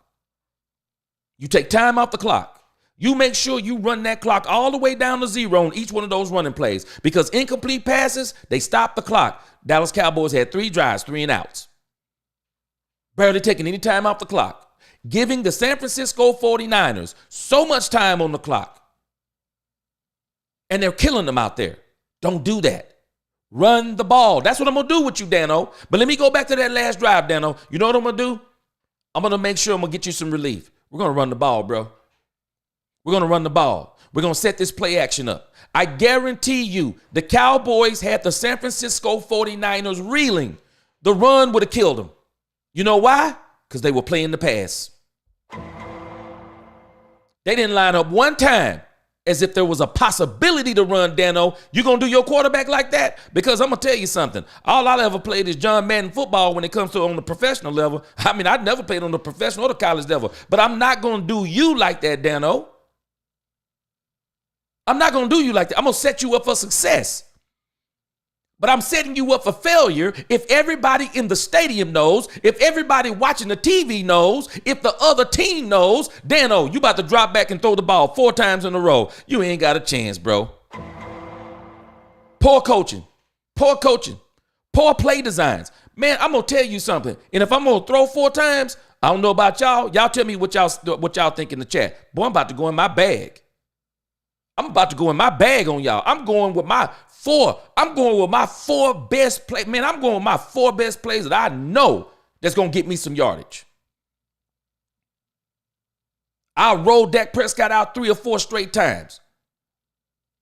I'm going to give him an option underneath, an option over the top. I'm going to do whatever I can do to make sure that Dak Prescott will have every opportunity to succeed rather than letting him drop straight back 3 to 4 times. Man, Dano, come on, man. You got to be honest with this stuff. We want Dak Prescott to be Superman. That's not the case, man. No line, only one weapon, offensive and defensive line. Mike McCarthy set that man up for failure on that last drive. He set him up for failure. Lack of creativity. Pure lack of creativity. You're right. Jerry has given up on the season. Jerry is saying, man, if it's good, it's good, James. If it's bad, it's bad. At call. That's all I'm saying. Dano, that old line is the problem. Playmakers can't do anything when he's a sitting duck in the pocket. I'm telling you, that last drive, Dak could have won that game, bro. We watched him do it against Pittsburgh. Anybody watching Pittsburgh right now? Y'all think that team bad? That team's 6-2. That team's 6-2. The Dallas Cowboys dominated that team. Dak don't make those 2 turnovers. They dominate that team. And Dak got greedy on those. I'm telling us. It's Jerry world. It's it. It's Jerry's world. Both lines are garbage. I'm telling you. They both garbage. And you know what? And they still could have won the game. Do we not realize it was 10-6? With the opportunity to be 17 or 13? And here we go again with the opportunity to take control of the game, and Mike McCarthy brings out his worst plays. Stop it. They could have ran the ball. They had all their timeouts. They could have ran the ball at the end of the second quarter. Poor. I'm telling y'all. This is crazy what's going on in Dallas. If they drop high in the next draft and make some solid picks, they will sign free agents next year. I think Jerry's going to do something. I don't think it's going to be something big or great, but he's going to do something. The difference with the runs and that is that the Green Bay owner wasn't trying to be the head coach. Exactly. Carl, you're saying the playoffs are not far-fetched, but listen, we're going to split with the Eagles, split with the Commanders, and beat the Giants twice, I hope. Carl. If I could say in the words of Aaron Rodgers, calm down. I think you're with me on this. Calm down. Okay, you're 3-4. And if I'm this team, I know, man, we should have beat the 49ers. We gave the game away. What other wins do we have if nothing changes? I'm going to wait and see. I hope they prove me wrong. Maybe the fix isn't in. Maybe this is just dumbness on Mike McCarthy's part in these games. So I only see us at 7 to 8 wins now. Let's do that towards the end of the week. We'll talk about how many games we think the Cowboys are going to win. And in all honesty, I hope it blows up in Jerry's face. How can it? He says if we do not make the playoffs, that would serve his butt right. But he would probably like it because he got a higher draft pick anyway. Jerry can't lose, bro. He can't lose. If he loses, he wins. He gets a high draft pick. If he wins, he really wins because he gets to say, I was right. Jerry can't lose in this situation. He knows what he's doing. Carl says his ankle was in a walking boot in the preseason. And, you know, he said it had something to do with the last time he went on the water. Now, I can tell you this. I had a collarbone when I was younger. And one of the things I always used to find strange about my collarbone is whenever it got like the weather where it was about to rain, my collarbone would hurt. I don't know what's going on with that, but sometimes when it's about water and stuff like that, you can have some issues. But they say he's fine. He's getting killed. This is making no sense. He doesn't have the mobility, and he's covering it up. You know, I think he's got enough mobility. I didn't hear anybody talking about it. I'd have to see some more evidence on it. I want any person to show me footage of Dak Prescott running this season looking normal. I want to, yeah. Then who's better besides Brady? I'd have to do some more. I'd have to do some more talking about it. But you got to realize something, man. There's been some pretty good players. There's been some pretty good players out there. But I think we need to let Mahomes' career play out. People are saying too many things about him too early. He's on a trajectory. But let's not crown him yet. Let's not crown him. Let's enjoy watching him. Dak is in on it because if he wanted to run, he would. He ran last year. What changed? He made the choice not to look like G said. Hey, Dak making business decisions out here, man. He's making these decisions. I've been noticing there have been plays where Dak could have broke it. He was wearing a boot in the preseason. Yeah. I remember I remember that. Like I said, Joe Montana. Woo, man. Woo. Yeah. Montana was crazy too. Montana was crazy too. They said it swelled on the fishing trip, if you recall. Yeah, I'm telling you, man. There's something about the water and broken bones or something. Because I'm telling you, I dealt with that for a long time until I got older. I thought it was something strange about the boot also. Angel, that may have been a part of the deal when Dak signed, don't run. Yeah. I didn't hear that at all. Carl said back his ankle, it was not on the fishing trip. I don't know. But I don't think it's just the fact that Dak can't run. I also think it's the fact they want Dak to remain upright. I mean, what good does it do for you? If I'm Dak Prescott, I'm sorry, I'm not running either. I'm not running. I mean, he's already running for his life now. I mean, and he don't have any blocking. So if he gets out there and run, who he gonna make miss? I mean, who is he gonna make miss? Nah, I don't want to be playing around with that. I wouldn't want to be playing around with that either. Not this early. That's if he hurt sit him and play Lance and hope he plays good to trade him. Lance, you can forget about that, Dano. I would love for Trey Lance to get another chance, but it's not gonna happen. Not with the Cowboys. Trey Lance would be crazy to do anything right now because Trey Lance is going to be an unrestricted free agent next year. He'll be able to do whatever he wants to do. So he'll be able to negotiate his own plan. And I don't think there's anything that he could do this year that would change anybody's mind about him. He'll get an opportunity next year. People don't understand the cap work because they go by what ESPN and Steve. Man, you ain't lying, James. People do not understand this cap thing, man. This isn't a Dak issue or a CD issue. This is a Jerry Stubborn Jones issue. He's not really that hurt. They do not want him to get re-injured. Yeah, I don't think they want him to get hurt at all. So they're going to try to keep him upright. Angie, I've been saying the same thing. I wouldn't even be playing around with Brandon Aubrey, man. I ain't even playing around with Brandon Aubrey. I'd sign that dude now. That dude is that good. He is that good. Nisi, I won't be surprised he does get paid before Micah Parsons. Why people acting like they do not see the videos of Dakota Rain, Prescott, and the Walker Boot? Oh, yeah, no doubt. I know. I'm pretty sure everybody saw it. I know I did. So let him get killed in the pocket. Make it make sense. Well, you notice what they're doing? They're trying to do all these quick throws. And this is another reason why they're not being successful. They're trying to do all these quick throws, quick reads, trying to keep him protected. They're trying to do that as much as possible. But I can tell you how they can keep him protected, Dano. Run the ball. It was effective. Run the ball. I'll be honest with you. Zeke didn't look too bad. He really didn't. Zeke didn't look too bad. I mean, he didn't look great, but he didn't look too bad either. Yeah, the Cowboys, we'll see. He hadn't done it in 30 years, but I think Jerry got a plan before he rolled up out of here. He had a boot on, Angie. But he said it was something about being on the water. So I would like to see more about that. But I think another part of it is, too, he's just not going to I just think another part of it is that, man, he's just not going, man, they don't want him to get hurt. You know what, Dano? And the issue is, I would actually argue that Dak might be a better play caller than Mike McCarthy. But I also think that Dak right now, he's like a company man, and he gonna go with the flow. I would be audibling too, but the question is, what's the audible? Does he audible to an alternate play that's been given, or do he just say, nah, I'm just gonna start calling my own plays? And then that would probably cause friction too. But I think this is all part of the plan, man. All part of the plan. The Dano play, the play caller gives them 3 plays to choose from, and they're all bad.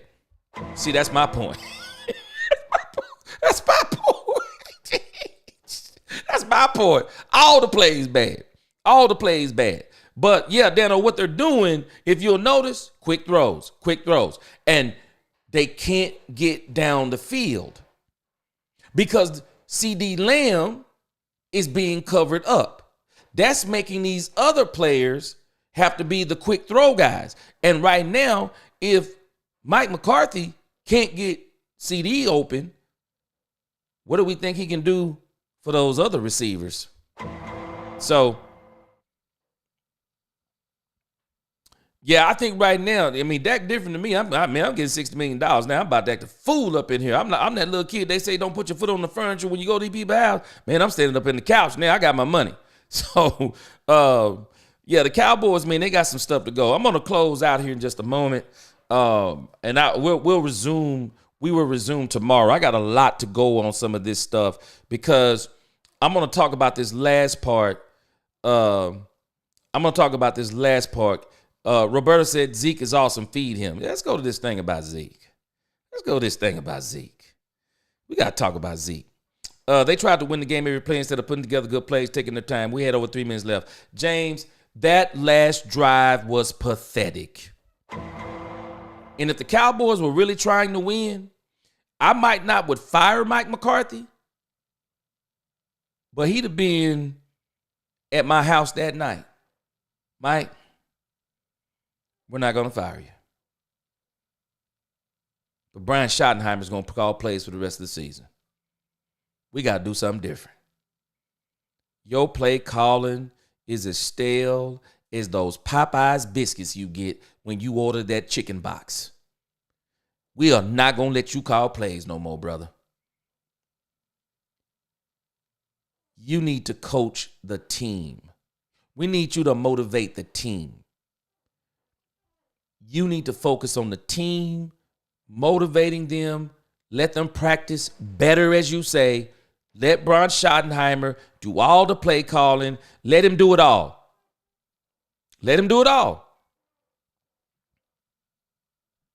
Spider-Man says, how much did Brady run? Hall of Fame quarterbacks win with their arm. Let me tell you something, Spider-Man.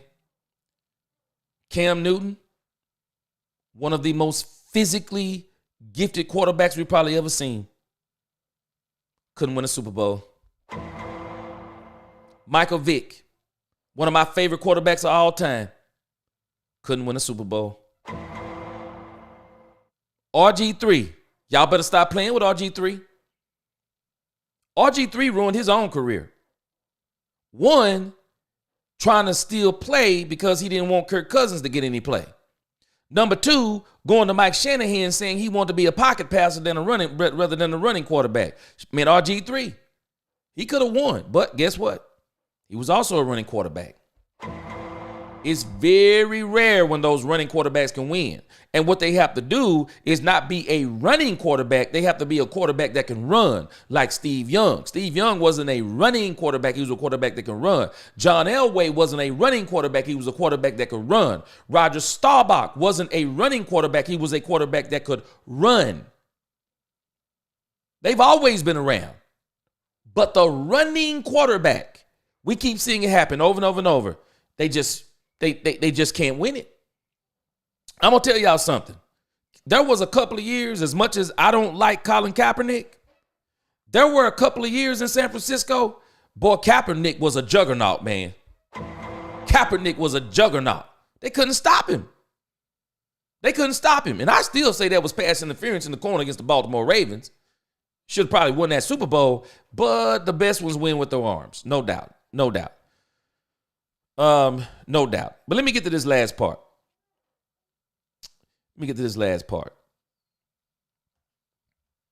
Just trying to read some through your comments here. Yeah, let's get to this last part. And then we'll have the rest for tomorrow. What's up, Dak Delusional? Dak Delusional, boy. He always want to come here and say we the loser. No one can call plays for Dak. First Scott Linehan, then Kellen, now McCarthy. No, I'm just not going to agree with you. Because now you got to show me that if it was Dak Prescott, then why didn't Scott Linehan go on to a Super Bowl winning team and win with another quarterback? Show me what Scott Linehan is. They said that Kellen Moore was going to go to the Los Angeles Chargers and he was going to turn Justin Herbert into something that Dak Prescott could have been. He's not in Los Angeles no more either. He's with the Philadelphia Eagles right now. And Jalen Hurts is a turnover machine. And he is nowhere near having what anyone would call a great season. And everyone is saying that they are in for a collapse too. Don't give me Kellen Moore. And Mike McCarthy, anyone would agree, because Aaron Rodgers, this is the very reason why Mike McCarthy got fired, because Aaron Rodgers and that organization was saying that Mike McCarthy plays were antiquated. He wouldn't run the ball. We're having the same problems with Mike McCarthy that the Green Bay Packers had. And there's a reason now when every time he goes back and plays the Green Bay Packers, he can't beat them because the play calling is better. No, not giving you that, Dak Delusional. I'm not giving you that. James said, Dano, you yeah, I hear you. Dak Delusional, you dumb. He was the number one offense with all three of those coaches. You better tell him something, Carl. Was it them or was it Dak Prescott? Because I now say it was Dak Prescott. Nisi says, I like Zeke, but the politics need to stop. Let's go there, Zeke. Let's go there, Nisi, as we close. Why did we sit the hot hand? Dowdle should have started. Let RB split the game 1.5. Let's go there. And then we're going to resume with my rest of my points tomorrow. Let's go there just for a moment. I'm sorry, y'all. Me and Boss Cowboy, we're going to have a conversation about this. I don't think it's so much that Ezekiel Elliott is washed. But Ezekiel Elliott is not a RB1. He's not a RB1. Zeke is not your make 'em miss running back. That's the RB1 to me. Zeke is the I get you the hard yards running back. He's the number 2 if you got a 1-2 punch. He's the short yardage back if you got a 3-headed monster, which I think the Cowboys they may try to go to a 3-headed monster. But I don't think they will, because Mike McCarthy will not stay consistent with the run. Mike McCarthy needs to stay with the run. He needs to stay with the run. You got to help your quarterback. People need to understand the running game does not have to be dominant. The running game needs to keep the offense honest. It needs to stop Joey Bosa from just predicting the plays. Oh, I know what the Cowboys are going to do in this situation. The commentator was talking about it. They were literally lining up to stop the run in the beginning of the game. They would line up to stop the run in the first quarter. On first downs. Why do you think that happened? Why do we think that happened? Mike McCarthy has no gamesmanship. After the first drive, Mike McCarthy should have said, okay, it's not called just halftime adjustments. How about in-game adjustments? Oh, okay, I see what they're going to do. They're going to line up to stop the run on first down. So guess what we're going to do, Dak? We're going to roll out there as if it's going to be a run play, and then I want you to audible to a passing play and spread that defense all the way out. And now we got them in run. We got them in a run defense against a passing offense. Where's the creativity? Where's the chess? Mike McCarthy out here playing checkers on purpose. I'm not believing Mike McCarthy is that dumb. Mike McCarthy knows football better than me. I'm not giving Mike McCarthy the dumb card. I'm not giving him the dumb card. There is something more nefarious going on with the Dallas Cowboys. And what I did not like, Nisi, because I'm agreeing with you 100%, I did not like the fact that when the Cowboys decide to bring up Dalvin Cook, Rico Dowdle mysteriously comes down with the flu. I'm going to let one Mike McCarthy lie in y'all face. Y'all ready to hear a man lie in your face? Mike McCarthy is literally about to lie in our face. Y'all listen to this. The week preparation, we're disappointed. Their key players were very productive, tonight. And so when you put together a plan for that, it's, you obviously need to execute it. And so coaches and players, we can y'all learn ready from this. And, we're 3-4. That's the facts of this deal. But I felt very confident. Based off of the week preparation. We're disappointed. We're disappointed because we obviously felt we were going to come in here and do what we needed to do to get the win. We came up short. This is more than a laptop. Hold on. Let's skip past this. I want you to listen to Mike McCarthy. Come back to the beginning of the game. When did you find out Rico was Watch Came this. up short. playing Phil City, Dallas? Come back to the beginning of the game. When did you find out Rico was sick, and how did that change what you guys were playing and running? I was here early. I can't give you exactly the time. I want to say once when everybody comes on the same bus. So when the whole team arrived. Now, did y'all hear what Clarence Hill asked him? Clarence Hill asked him, when did y'all know Rico Dowdle was sick? When did y'all know? And did y'all hear what Mike McCarthy said? Can't put an exact time on it. Let's hear it again. I want to say once when everybody comes on the same bus. When did you find out Rico was sick, and how did that change what you guys were playing and running? I was here early. I can't give you exactly the time. I want to say once when everybody comes on the same bus. So when the whole team arrived, you have the time of that. I don't know what time that is. When the team arrived, Jim had come in and told me that he was sick. So they reported it to the league, and then the medical staff treated him, and there was a medical decision for him not to be up. So we waited till about 15 minutes before the 90-minute mark and made a decision. Did that change what you plan to do at running back at all? Yeah, definitely. Did y'all hear that? How coincidental is it? Coincidentally, when they bring Dalvin Cook up, Ezekiel Elliott is the starting running back. Now watch this. We're about to catch Mike McCarthy in another lie. Y'all ready to hear Mike McCarthy lie again? He is literally about to lie. He was asked, when did this thing come to fruition? Then he says, did it change what you were going to do running wise? Let's listen. Did you do a running back at all?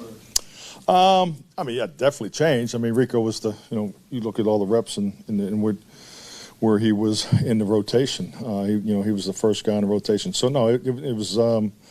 Obviously I'm very familiar with Zeke, and I just wanted to try to get into a rhythm between him and Dalvin. I thought we established that in the first half. I thought it was moving along. I would have liked to, kept it going in the third quarter. Then we got into a no huddle 2 minute there in most of the fourth quarter. So, and it's important. The running back position is important. Wait. Did y'all catch what Mike McCarthy had the unmitigated gall to say? He wished they would have kept the run game going in the third quarter. I need to get the Jeopardy music. Y'all help me out. Maybe I'm dumb.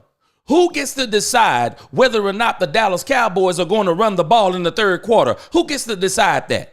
Do we get to decide that on the TV land? Did y'all see a survey come across your television, across your smartphones? Do the stadium get to decide that? Or does one Mike McCarthy gets to decide whether or not the Cowboys stay with the run game? How do you be the coach? How do you be the offensive coordinator? And you're saying you wish we would have stayed with the run game? How insane is this? You're the head coach play caller, and you're saying we wish we would have stayed with the run game. What? Oh, Nisi. Not the players. He did ride on the bus. You hear what he said? He rode on the bus. They treated him. He rode home back. You know what else he was doing? It's been reported he was signing autographs for the fans with the flu. I don't know about y'all, but if someone typically has the flu, they stay away from everybody. Not Rico Dowdle. Matter of fact, Rico Dowdle, if you'd have saw him last night, there was a couple of flashes. He didn't look too sick. He caught the bug coincidentally the night that they activate Dalvin Cook. Wait a minute. I'm going to show y'all why Google is so valuable. I'm going to show y'all why Google will make a liar. It will expose a liar every single time. Mike McCarthy said something. Mike McCarthy said, Rico Dowdle, it changed what they were going to do because he's the primary running back. That's what he's saying. He's the primary running back. He's the RB1 in the rotation. And so Rico Dowdle was going to get the majority of the carries. Are y'all ready for another lie? Let me show you what you can find amazingly just looking on Google. Y'all want to know something that happened that none of us could explain? None of us could explain. Let me bring up both of these instances. You got to see them side by side. And then we'll talk more about this tomorrow. But you got to see both of these side by side. I'm going to show y'all that there's something going on with this team. And obviously they think we're all dumb and that we don't have what's called Google. So let me give y'all Exhibit A. Exhibit A. Now, if you look at the box score from the Pittsburgh Steelers game, I would believe what Mike McCarthy is saying. Cowboys Steelers, right? Rico Dowdle had the best game of the entire Dallas Cowboys season. They're rushing for less than 80 yards per game. They're somewhere around 70-something yards, may even be worse than that now. They're rushing for 70 or less yards a game. Rico Dowdle on 20 carries, 4.3 yards a carry. He had better than their season average. He earned the number one running back spot. Do y'all see Ezekiel Elliott there? 6 for 17. Now, if I'm looking at the Pittsburgh game, I believe Mike McCarthy when he says, well, where Rico Dowdle is in the rotation. He's the primary back. He's the number one running back.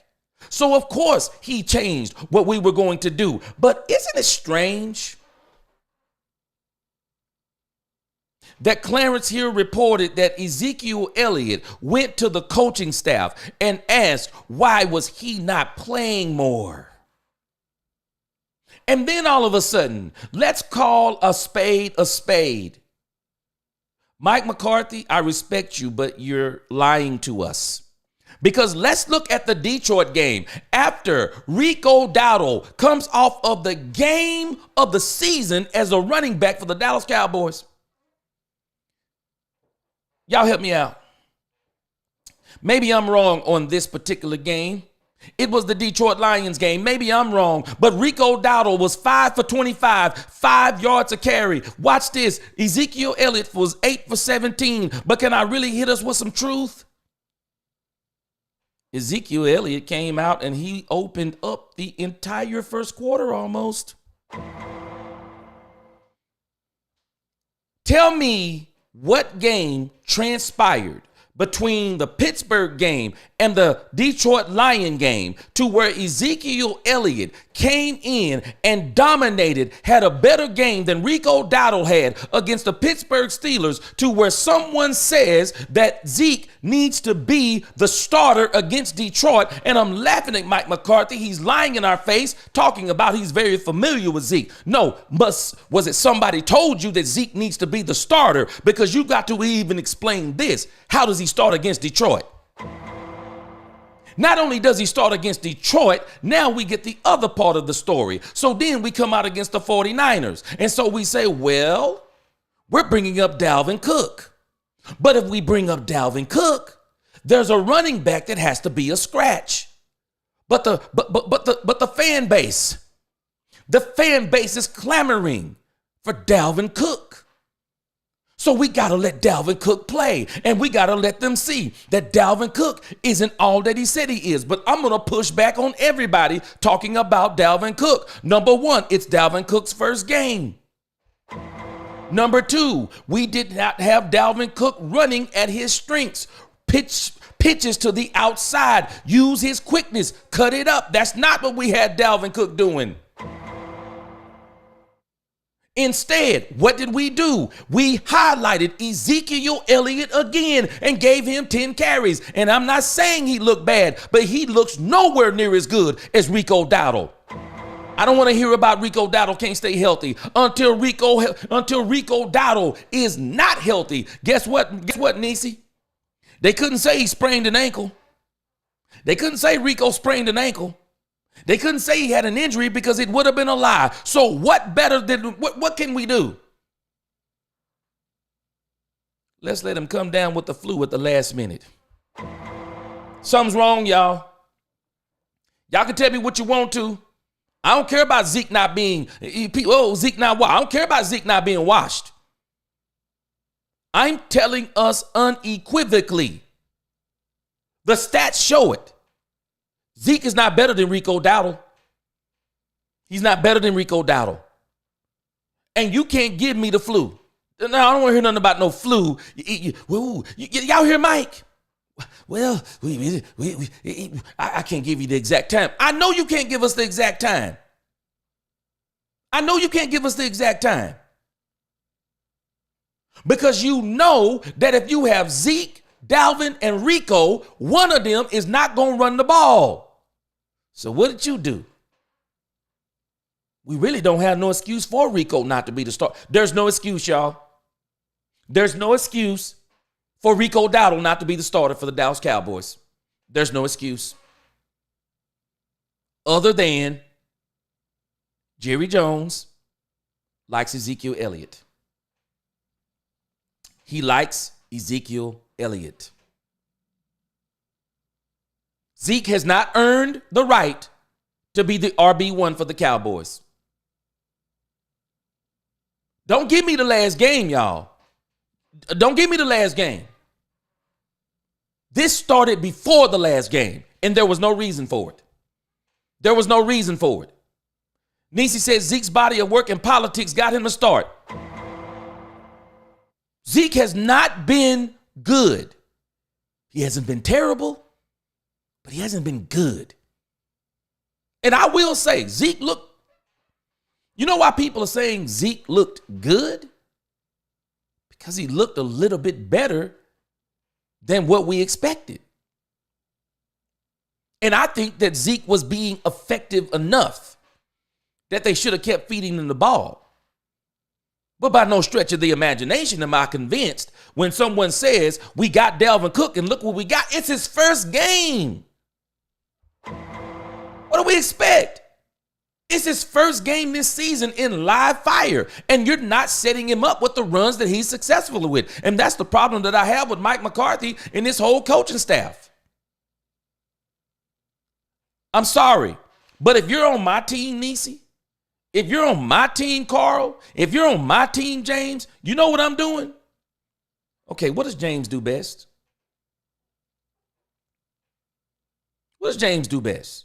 What does Nisi do best? What does Zeke do best? What do they do best? Something's wrong with this franchise right now. And we are seeing more than ever. Something is going on to where the plays, the direction is not coming from the sideline. Nisi, Mike, you need 3 other players to have the flu. Deuce, Trey Lance, or whoever else that wasn't playing. Make it make sense. The week we bring up Dalvin Cook. The week we bring up Dalvin Cook. Rico Dowdle get the flu. And we know doggone well that if Dalvin Cook don't see the light of day in that game and Rico Dowdle is really RB1, that means Zeke is the odd man out. but he just would have went and cried again. I don't understand why I didn't get in the game. And I'm not saying that he didn't look. I'm not saying he wasn't effective. He was. But even with that performance, he has shown against both Detroit and now against the 49ers. He's not an RB1. Rico Dowdle has earned that spot until he no longer has it. And it is a crying shame. And that's why Clarence Hill can say anything he wants to. Everybody knows it is plain pitiful that Rico Dowdle was a healthy scratch and they said he had the flu. Pitiful. That's how you supervise. You find the strengths of your team and you enhance it. I'm sorry, y'all, but Rico Dowdle gives the Dallas Cowboys the best chance to win. I'm not saying that Ezekiel Elliott doesn't have a place in that plan, because I still like Zeke's. He'll get in there and mix it up with the contact. I still like that. But as far as him being RB1, nah, it's not him. It's not him. It's not him. And I'm telling us, James, you're 100% right. Nobody would bring someone with the flu around all the other players. I'm not believing it. I'm not believing it. No form of fashion. I'm not believing it. And it just goes to show you that there is something stupid going on with this team right now. Spider-Man says, I'm PO'd because we did not get those plays we wanted from Trey Lance against the team that dumped him. Boy, I wanted Trey Lance. Man, I wanted Trey Lance in that game. I wanted Trey Lance in that game bad. Mike McCarthy, bro, you ain't got enough creativity to get this man a couple of plays in that thing. Man, get this man 5 plays. Man, I'm telling you, if there's one game I'm coming with the Trey Lance package, we're going to make them regret they let go of you. We're going to make them regret. I'm going to tell y'all something. Boy, Trey Lance would have ran out of his skin on them boys. Trey Lance would have ran out of his skin on them boys. Man, I'm telling us. Gregory, been a Cowboy fan since 74. 1-15 season ended, and I hope 2024 ends hopelessness. Ride or die Dallas. Oh, I'm in, man. That's why I'm like, man, you know what, man? This is 10 games to go. I'm going to enjoy these games. I'm not finna sit up here and be like everybody else. I want to see what we do against the Atlanta Falcons. Winnable game, too. Carl Whittington, I'm not saying he has the flu or don't. I'm saying they have a doctor slip where he left being diagnosed with the flu. Hey, man, I'm telling you, it stinks. It stinks. I'm so focused on Mike's bad play calling. Who's the OC? Let him and RB coach draw up some plays. I'll be honest with you, Nisi, and I don't think they're going to do it. I don't think they're going to do it. But I'm going to tell you why they're not letting Brian Schottenheimer call them plays. Brian Schottenheimer, if he gets to call plays, watch how this team look. Schottenheimer going to run circles around McCarthy if they let him have that playbook. I hope Jerry lets him have the playbook. I wish Jerry would. Hey, Mike, we ain't going to fire you, but we're going to let Brian have the playbook. Brian got the playbook now. The O-line thing, the O-line coach needs to be studied. That man should have been fired weeks ago. He must be somebody's friend. I'm hearing, if I'm not mistaken, he's Stephen Jones' friend. I mean, I'm thinking that's a real fact. But I'm telling you, I think Brian Schottenheimer should get a chance at the play calling, because it seems like to me that Mike McCarthy is done on this thing. So he done. But we're gonna get back at it tomorrow.